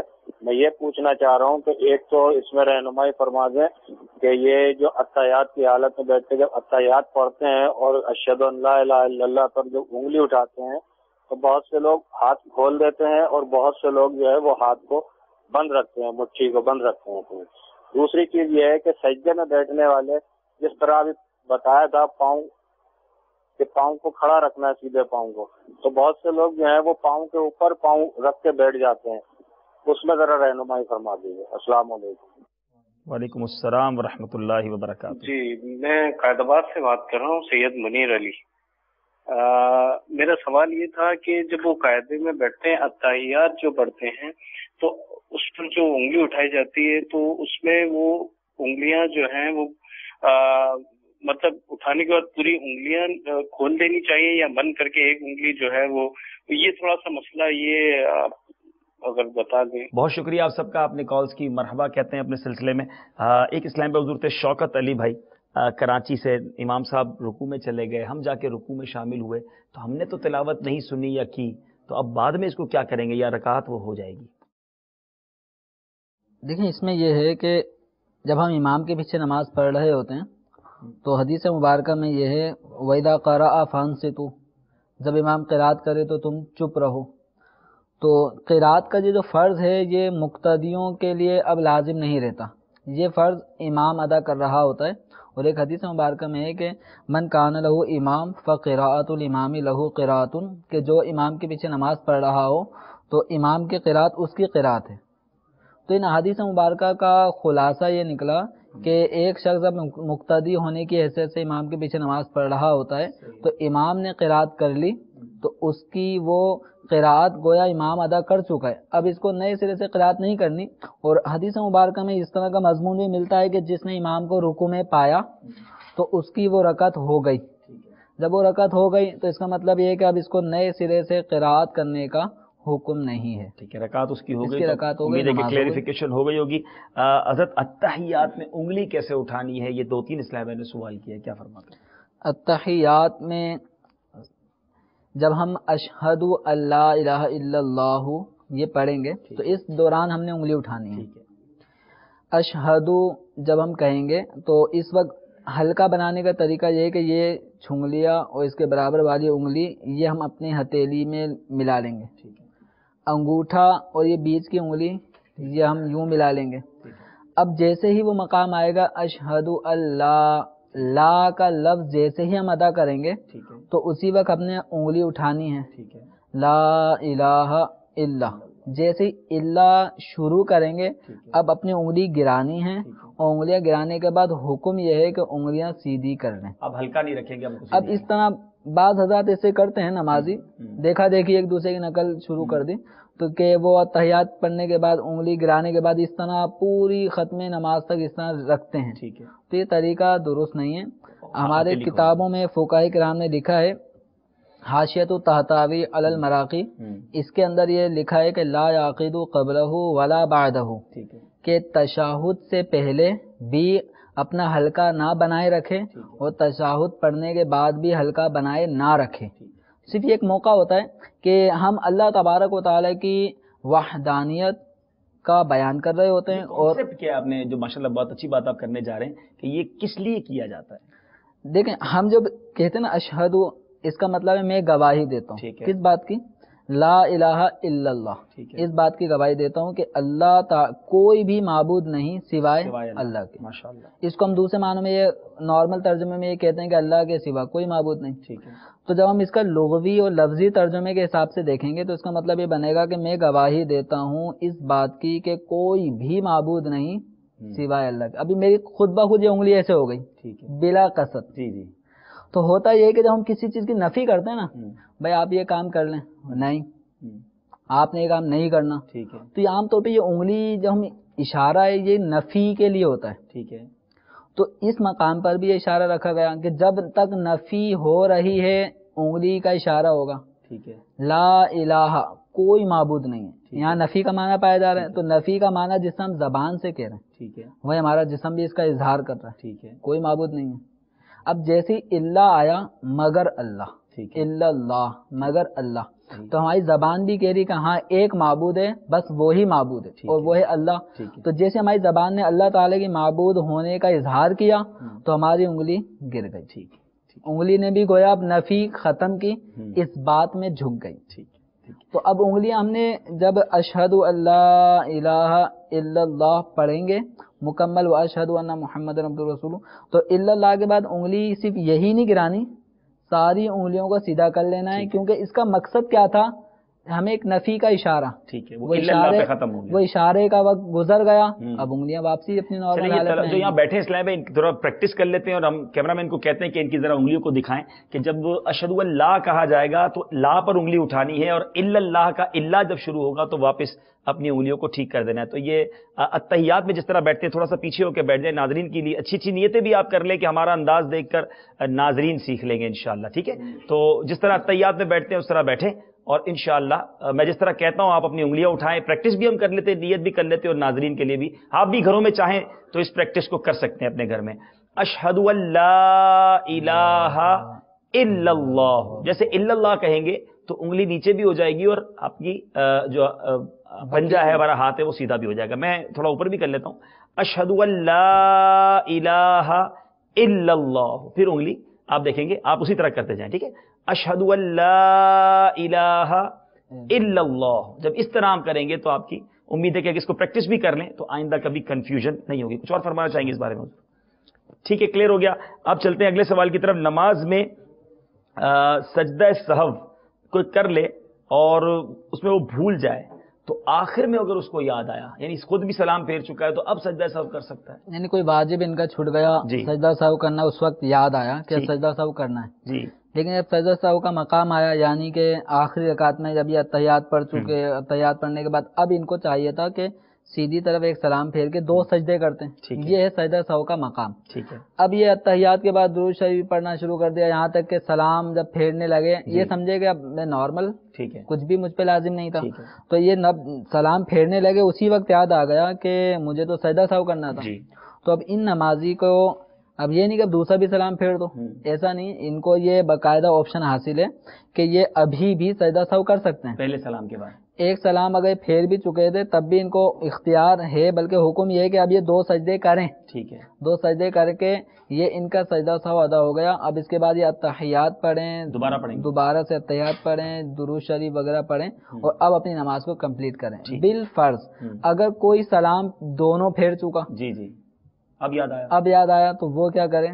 تو وہ بھی نہ گھبرائے، وہ ڈائریکٹ 2 سجدے کر لے۔ اچھا، دونوں سلام پھیرنے کے بعد؟ دونوں سلام پھیرنے کے بعد اب وہ 2 سجدے کر لے، 2 سجدے کرنے کے بعد پھر وہ اٹھے، اتحیات پڑھے اور درود شریف اور دعا پڑھ کے اپنی نماز کو کمپلیٹ کرے، ہو جائے گی نماز۔ اگر یہ نمازی ایسا نہیں کرتا جو ابھی بتایا، جی جی، بس یہ کہتا اب جو سجدہ سہو تو چھٹی گیا، اب کیا کروں، اب یہ باتوں میں لگ جاتا ہے، یہ کر لیتا ہے، تو سجدہ کچھ بھی ایسا کام کر لیتا ہے جس سے نماز ٹوٹ جائے، تو اس صورت میں اب چونکہ سجدہ سہو واجب تھا اور سجدہ سہو واجب ہونے کی صورت میں اگر کسی نے ادا نہیں کیا تو نماز ہو گئی ناقص۔ ٹھیک ہے، اس نماز کا نقص اب دوبارہ سے نماز پڑھ کر ہی دور ہوگا، دوبارہ نماز پڑھنی پڑے گی، واجب الادا۔ لانڈھی سے ہمارے اسلامی بھائی تھے، آپ نے ایک انگلی اٹھنے کا سوال پوچھا، وہ آپ کو بتا دیا ہوگا۔ ہاں حضرت، ایک سوال تھا، وہ محمد احسان بھائی، آپ انگلی لگا کر بتائیں وہ ناک کی ہڈی کون سی ہے؟ شروع میں نے لگائی تھی، جی جی، وہ ناک کی نوک پہ لگائی تھی۔ ٹھیک ہے، کہ ناک کی نوک جو ہے نا، جو موو ہوتی ہے، یہ نہیں، یہ لگانا کافی نہیں ہے۔ ٹھیک ہے، سخت ہڈی جو یہ نرم حصہ ختم ہو کے پھر سخت حصہ شروع ہو جاتا ہے درمیان میں، جی جی، اس کا لگنا ضروری ہے۔ امید ہے کہ کلیئر ہو گیا ہوگا۔ لانڈی سے خالد اتاری بھائی، آپ نے جو دوسرا سوال کیا تھا کہ سجدے میں بیٹھنے میں آپ نے بتایا کہ سیدھا پاؤں کھڑا رکھیں گے، الٹے پاؤں پہ بیٹھیں گے، کچھ لوگ دونوں پاؤں کے اوپر پاؤں رکھ کے بیٹھ جاتے ہیں، تو کیا اس میں کوئی پرابلم ہے؟ قاعدے میں جو قاعدہ آخرہ یا قاعدہ اولا میں، تو اس میں سنت جو طریقہ دکھایا بھی گیا اور بتایا بھی گیا یہ ہے سنت، اور اگر کوئی اس کے برخلاف جیسے پاؤں پہ پاؤں رکھ کر پھر اس پہ بیٹھ جاتے ہیں، عام طور پہ یہ طریقہ بچوں کے بیٹھنے کا ہوتا ہے، جی جی، تو یہ اسٹائل اگر کوئی نماز میں اختیار کرتا ہے تو ترک سنت ہوگی، سنت کے خلاف کرے گا، نماز میں کراہت پیدا ہوگی، تو ایسا کرنا نہیں چاہیے، کہ نماز ہو جائے گی۔ ٹھیک ہے، کچھ اسکائپ کے میسیجز بھی لے لیتے ہیں۔ ملاوی سے ہمارے راشد بھائی کا میسج ہے، سلام، وعلیکم السلام، اگر کہیں سجدہ کی جگہ نہ ملے تو کس طرح سجدہ کریں گے؟ یعنی سجدے کی جگہ نہیں مل رہی، شاید یہ کہنا چاہ رہے ہیں کہ بڑا رش ہوگا، آگے پیچھے لوگ ہوں گے، تو کس طرح سجدہ کریں، یا زمین پر ایسی پوزیشن نہیں ہے، کہیں سفر میں ہے اور کوئی پانی وانی ہوگا، دونوں صورتیں۔ راشد بھائی آپ نے زیادہ ڈیفائن تو نہیں کیا، میں آپ کی طرف سے کچھ اضافہ کر دیتا ہوں، تو کیا ہوگا سجدہ؟ اس میں یہ ہے، اب کتابوں میں ایک طریقہ لکھا ہے، جیسے مسجد میں بہت زیادہ رش ہو گیا، مسجد چھوٹی پڑ گئی، نمازی بکثرت ہو گئے اور سب کو نماز میں شریک ہونا ہے، پڑھنا ہے، تو اس صورت میں وہ سجدہ کیسے کریں؟ تو ایک طریقہ یہ ہے کہ وہ ایک دوسرے کی کمر پہ سجدہ کر لیں، یعنی صف بنی ہوگی، پچھلی صف والے اگلی صف والوں کی کمر پہ سجدہ کریں، اس سے پیچھے والے ان کی کمر پہ سجدہ، یعنی اپنی پیشانی ان کی کمر پہ رکھ دیں، تو ایک طریقہ تو یہ ہے، لیکن ابھی تک اس پہ پریکٹیکل کہیں دیکھا نہیں گیا، کیونکہ عام طور پہ مساجد وسیع ہوتی ہیں، نمازی بس ایک بدقسمت یہ ہے کہ کم ہوتے ہیں۔ جی جی جی، راشد بھائی آپ اس سوال کو زیادہ اگر ڈیفائن کر کے بتائیں گے تو انشاءاللہ ہم جواب لے لیں گے۔ بیلجیم سے ایک سوال ہے ہمارے اسلام بھائی، ماشاءاللہ اس وقت بیلجیم میں بھی سلسلہ دیکھ رہے ہیں، مدنی چینل کی کیا بات ہے، اگر کسی پر قضاء عمری ہو تو وہ نفل پڑھتے وقت کسی قضا فرض نماز کی بھی نیت کر سکتا ہے کہ نفل کے ساتھ قضا فرض نماز بھی ادا ہو جائے، نفل بھی ہو جائے اور قضا بھی ہو جائے، ایسا پاسبل ہے؟ ان کو یہ نفل بھی ہو جائے قضا بھی ہو جائے، اس کے بجائے ان کو چاہیے کہ نوافل جن نمازوں کے ساتھ ہوتے ہیں، ظہر میں آخر میں 2 نفل ہوتے ہیں، ٹھیک ہے، تو عصر سے پہلے سنت غیر موقعہ ہوتی ہیں 4 رکعت، مغرب میں 2 نفل، تو جہاں جہاں نوافل اور سنت غیر موقعہ ہیں ان نمازوں کے بجائے یہ صرف اپنی قضاء عمری ادا کریں، ان کے لیے یہ زیادہ اہم ہے۔ ٹھیک ہے، ٹھیک ہے، یعنی نفل ادا ہو جائے اس کی فکر چھوڑ دیں، لیکن نفل کی جگہ یہ قضا آپ پہلے قضا ادا کریں، پہلے قضا ادا کریں، قرض ہے آپ پر وہ پہلے پورا کریں، وہ ادا کریں۔ امید ہے کہ ہمارے بیلجیم کے اسلامی بھائی کو جواب مل گیا ہوگا۔ سلسلے کے آخر میں کچھ کالز لے لیتے ہیں اور دیکھتے ہیں کہاں سے اسلامی بھائی ہم سے کیا پوچھنا چاہتے ہیں۔ صلو علی الحبیب صلی اللہ تعالی علی محمد صلی اللہ علیہ وسلم۔ میں نے یہ پوچھنا تھا، جب یہ بتایا جیسے آپ جاتے ہیں عطیات پڑھتے ہیں، فرض کرو اگر کسی کا وزن زیادہ ہے وہ اس طریقے سے نہیں بیٹھ سکتا تو اس کا کوئی اور حل ہے؟ شاہد فاروق بات کر رہا ہوں دبئی سے۔ میں قضا نماز کے بارے میں پوچھنا چاہتا ہوں کہ قضا نماز کس وقت ادا کرنی چاہیے اور کس طرح ادا کرنی چاہیے؟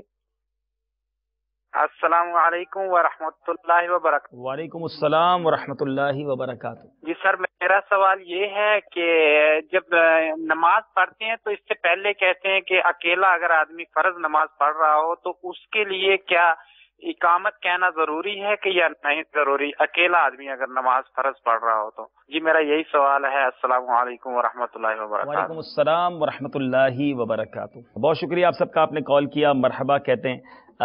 جی حضور، وزن وغیرہ زیادہ ہو، جس طرح آپ نے اتحیات میں بیٹھنے کا فرمایا اس طرح نہیں بیٹھ سکتے تو پھر کیا کریں؟ دیکھیں، جس میں جو مجبور ہے وہ معذور ہے۔ ٹھیک ہے، اصل یہ ہے کہ سنت کے موافق جو بیٹھ سکتا ہے اس کو ویسے ہی بیٹھنا ہے۔ جب شریعت مطہرہ نے عذر کی بنا پہ، واقعتاً عذر کی بنا پہ قیام ساکت کر دیا، سجدہ ساکت کر دیا، تو یعنی فرائض ساکت ہو رہے ہیں تو سنتیں بھی ساکت ہو سکتی ہیں۔ تو اگر یہ سنت کے موافق اگر کوئی ایسا آدمی جو وزن دار ہو، اگر وہ نہیں بیٹھ سکتا تو جس طرح اسے آسانی ہو بیٹھنے کی اس طرح بیٹھ سکتا ہے۔ ایسے ایک بات عرض کرتا چلوں گا، ہمارے اسلام میں بعض اوقات ہم انڈر اسٹیمیٹ کر لیتے ہیں اپنے آپ کو، کہ یہ سمجھ لیتے ہیں کہ میں نہیں بیٹھ سکتا، لیکن پریکٹس میکس پرفیکٹ۔ آپ تھوڑی کوشش کریں گے، شروع میں تکلیف ہوگی اور آہستہ آہستہ عادت بن جائے گی تو یہ احساس کمتری بھی ختم ہو جائے گا، اور اگر واقعی ایسا ہے کہ نہیں بیٹھ سکتے تو جس طرح ہمیں رہنمائی ملی، امید ہے کہ کلیئر ہو گیا ہوگا۔ ہمارے فاروق بھائی تھے دبئی سے، قضا نماز کا طریقہ کیا ہے اور وہ کس وقت پڑھنی چاہیے؟ قضا نماز کی تفصیل جاننے کے لیے امیر اہل سنت دامت برکاتہم العالی کا رسالہ قضا نمازوں کا طریقہ اگر یہ پڑھ لیں تو انشاءاللہ اس میں تفصیلی طور پہ ان کو ڈیٹیل مل جائے گی۔ بس یہ کہ قضا عمری کس ٹائم پڑھیں کس ٹائم نہ پڑھیں، تو 3 اوقات ایسے ہیں جن اوقات میں نماز کوئی سی بھی پڑھنا جائز نہیں ہے۔ ایک سورج نکلنے کے بعد سے 20 منٹ تک کا وقت، اور دوسرا ظاہر کبریٰ جب سورج سر پہ ہوتا ہے ظہر سے پہلے کا وقت، اور تیسرا وقت ہے غروب آفتاب سے پہلے کے 20 منٹ، مغرب کا وقت مغرب سے پہلے۔ تو یہ 3 اوقات ایسے ہیں، ان اوقات میں قضاء عمری کی اجازت نہیں ہے۔ ٹھیک ہے، ان کے علاوہ کسی بھی وقت میں وہ ایک ٹائم نکال لے، کوئی نمازی جس کے اوپر قضاء عمری ہے وہ اپنا 1 گھنٹے یا 2 گھنٹے یا ہر نماز کے اندر جو سنت غیر موقدہ ہیں یا نوافل ہیں ان میں وہ قضاء عمری کا اپنا معمول بنا پڑھتا رہے، اور اس طرح انشاءاللہ جب معمول کے مطابق پڑھتا رہے گا تو ایک وقت ایسا آئے گا کہ اس کے ذمے جو قضاء عمری ہیں ہزاروں نمازیں وہ انشاءاللہ بآسانی ادا کر لے گا۔ اس کی تھوڑی کیلکولیشن کرنی پڑے گی فاروق بھائی کہ کتنی نمازیں قضا ہوئی ہیں، اور پھر یہ بھی بتا دیجیے اس میں نوافل تو نہیں پڑھنے ہوں گے؟ سنت قضاء عمری میں صرف اور صرف فرض ادا کرنے ہیں اور وطر، فرض اور وطر، سنتیں یا نوافل یہ نہیں پڑھنے ہوتے، صرف قضاء عمری میں فرائض اور وطر ادا کرنے ہوتے ہیں۔ تو یہ ٹوٹل اگر ہم فرائض اور وطر کو شمار کریں تو 20 رکعتیں بنتی ہیں، ایک دن کی 20 رکعتیں، تو ایک دن کی 20 رکعتیں اسی حساب سے کیلکولیٹ کر لیں اور پھر پڑھتے چلے جائیں۔ اور بڑی اچھی رہنمائی کی کہ اس کی مزید تفصیل امیر علیہ سنت کی بڑی پیاری کتاب ہے، اگر دیدار بھی کرا دیں، نماز کے احکام۔ یہ کتاب ایک انسائکلوپیڈیا ہے، نماز کے فرائض کے بارے میں ہم نے سنا، تحیات میں کیسے بیٹھنا ہے، سجدے کی ہڈی کس طرح لگانی ہے، انگلی کس طرح اٹھانی ہے، بہت سارے آپ نے سوالات کیے، تقریباً سوالات کے جوابات اس میں موجود ہیں، اور قضا نمازوں پر باقاعدہ ایک پورا باب ہے۔ تو تمام اسلام میں ضرور اس کتاب کو حاصل کریں، کسی قریبی مکتبۃ المدینہ سے بھی حاصل کر سکتے ہیں، دعوت اسلامی کی ویب سائٹ dawat-islami.net پر آپ ڈاؤن لوڈ بھی کر سکتے ہیں۔ اور سب سے اچھی بات یہ ہے کہ اس کتاب کے کئی زبانوں میں ٹرانسلیشن بھی ہو چکے ہیں، جی ہاں انگلش میں بھی ٹرانسلیشن اس کا موجود ہے، لاز آف صلاح، فارسی زبان میں بھی اس کا ٹرانسلیٹ ہو چکا ہے، عربی میں بھی ٹرانسلیٹ ہو چکا ہے۔ تو ویب سائٹ دعوت اسلامی کا ایک خزانہ ہے، جائیے اور وہاں سے جو کتاب چاہیے الحمدللہ مل جاتی ہے، اور وہاں سے ڈاؤن لوڈ آپ کر سکتے ہیں۔ ایک اسلام بھائی کا سوال یہ ہے کہ اکیلے میں نماز پڑھیں گے فرض نماز میں تو کیا اس میں اقامت پڑھنی چاہیے؟ اس کے لیے بھی استحباب ہے کہ اکیلا آدمی بھی اقامت کہے تو مستحب ہے، نہ کہے تو ضروری نہیں۔ ٹھیک ہے، بہت شکریہ، بہت سارے اسلام بھائی نے ہمیں کالز کی، آپ نے میسیجز بھیجے، کئی میسیجز رہ گئے، کئی کالز بھی ہو سکتا ہے رہ گئی ہوں۔ انشاءاللہ اگلے سلسلے میں آپ کے سوالات ہوں گے، دارالفتہ اہل سنت کے جوابات ہوں گے۔ اللہ تعالیٰ سے دعا ہے شرعی تقاضوں کے مطابق جیسی نماز پڑھنے کا حکم ہے ایسی نماز پڑھنا ہمیں نصیب فرمائے، نماز کی برکت عطا فرمائے۔ اگر دنیا بھر میں کہیں ہم سے ایسے ناظرین ہمارے ساتھ موجود ہیں جو نماز نہیں پڑھتے، دیکھیں نماز فرض ہے، نماز دین کا ستون ہے، نماز اللہ عز و جل کی خوشنودی کا سبب ہے، نماز سے روزی میں برکت ہوتی ہے، نماز بیماریوں کو دور کر دیتی ہے، نماز پیارے آقا علیہ الصلوۃ والسلام کی آنکھوں کی ٹھنڈک ہے۔ نمازی کو قیامت کے دن پیارے آقا علیہ الصلوۃ والسلام کی شفاعت نصیب ہوگی، اور نمازی کے لیے سب سے بڑا انعام یہ ہے کہ اسے بروز قیامت اللہ تعالیٰ کا دیدار کروایا جائے گا۔ کتنی بلیسنگز ہیں، کتنی برکتیں ہیں، نماز نہیں چھوڑنی چاہیے۔ اور اس کے برعکس، اس کے اپوزٹ جو نماز نہیں پڑھتا، اللہ تبارک و تعالیٰ اس سے ناراض ہوتا ہے۔ روایتوں میں آتا ہے بے نمازی کو قبر اس طرح دبائے گی کہ اس کی پسلیاں ٹوٹ پھوٹ کر ایک دوسرے میں پیوست ہو جائیں گی. اس پر ایک گنجا سانپ مسلط کر دیا جائے گا جو قیامت تلک نماز نہ پڑھنے کی وجہ سے اسے مارتا رہے گا. اور بے نمازی جو جان بوجھ کر ایک نماز قضا کر دیتا ہے اس کا نام جہنم کے دروازے پر لکھ دیا جاتا ہے. ذرا غور کیجئے، آپ اس وقت جس گھر میں یہ سلسلہ دیکھ رہے ہوں گے اس کے باہر آپ کا نام لکھا ہوا ہوتا ہے، لیکن وہ کتنا بد نصیب ہے کہ جو دنیا میں رہے اور اس کا نام جہنم کے دروازے پر لکھ دیا جائے. خدا را نمازوں کی پابندی کیجئے، توبہ بھی کیجئے، اپنی قضا نمازوں کا حساب بھی کیجئے اور آج ہی سے قضا نمازیں پڑھنا شروع کر دیجئے. اللہ تعالیٰ سے دعا ہے کہ مالک کریم وہ اسلامی بھائی اور اسلامی بہنیں جو نماز نہیں پڑھتے ان کو بھی نماز پنجگانہ 5 وقت کی نماز پڑھنے کی توفیق عطا فرمائے. آمین بجاہ نبی امین صلی اللہ تعالی علیہ وسلم.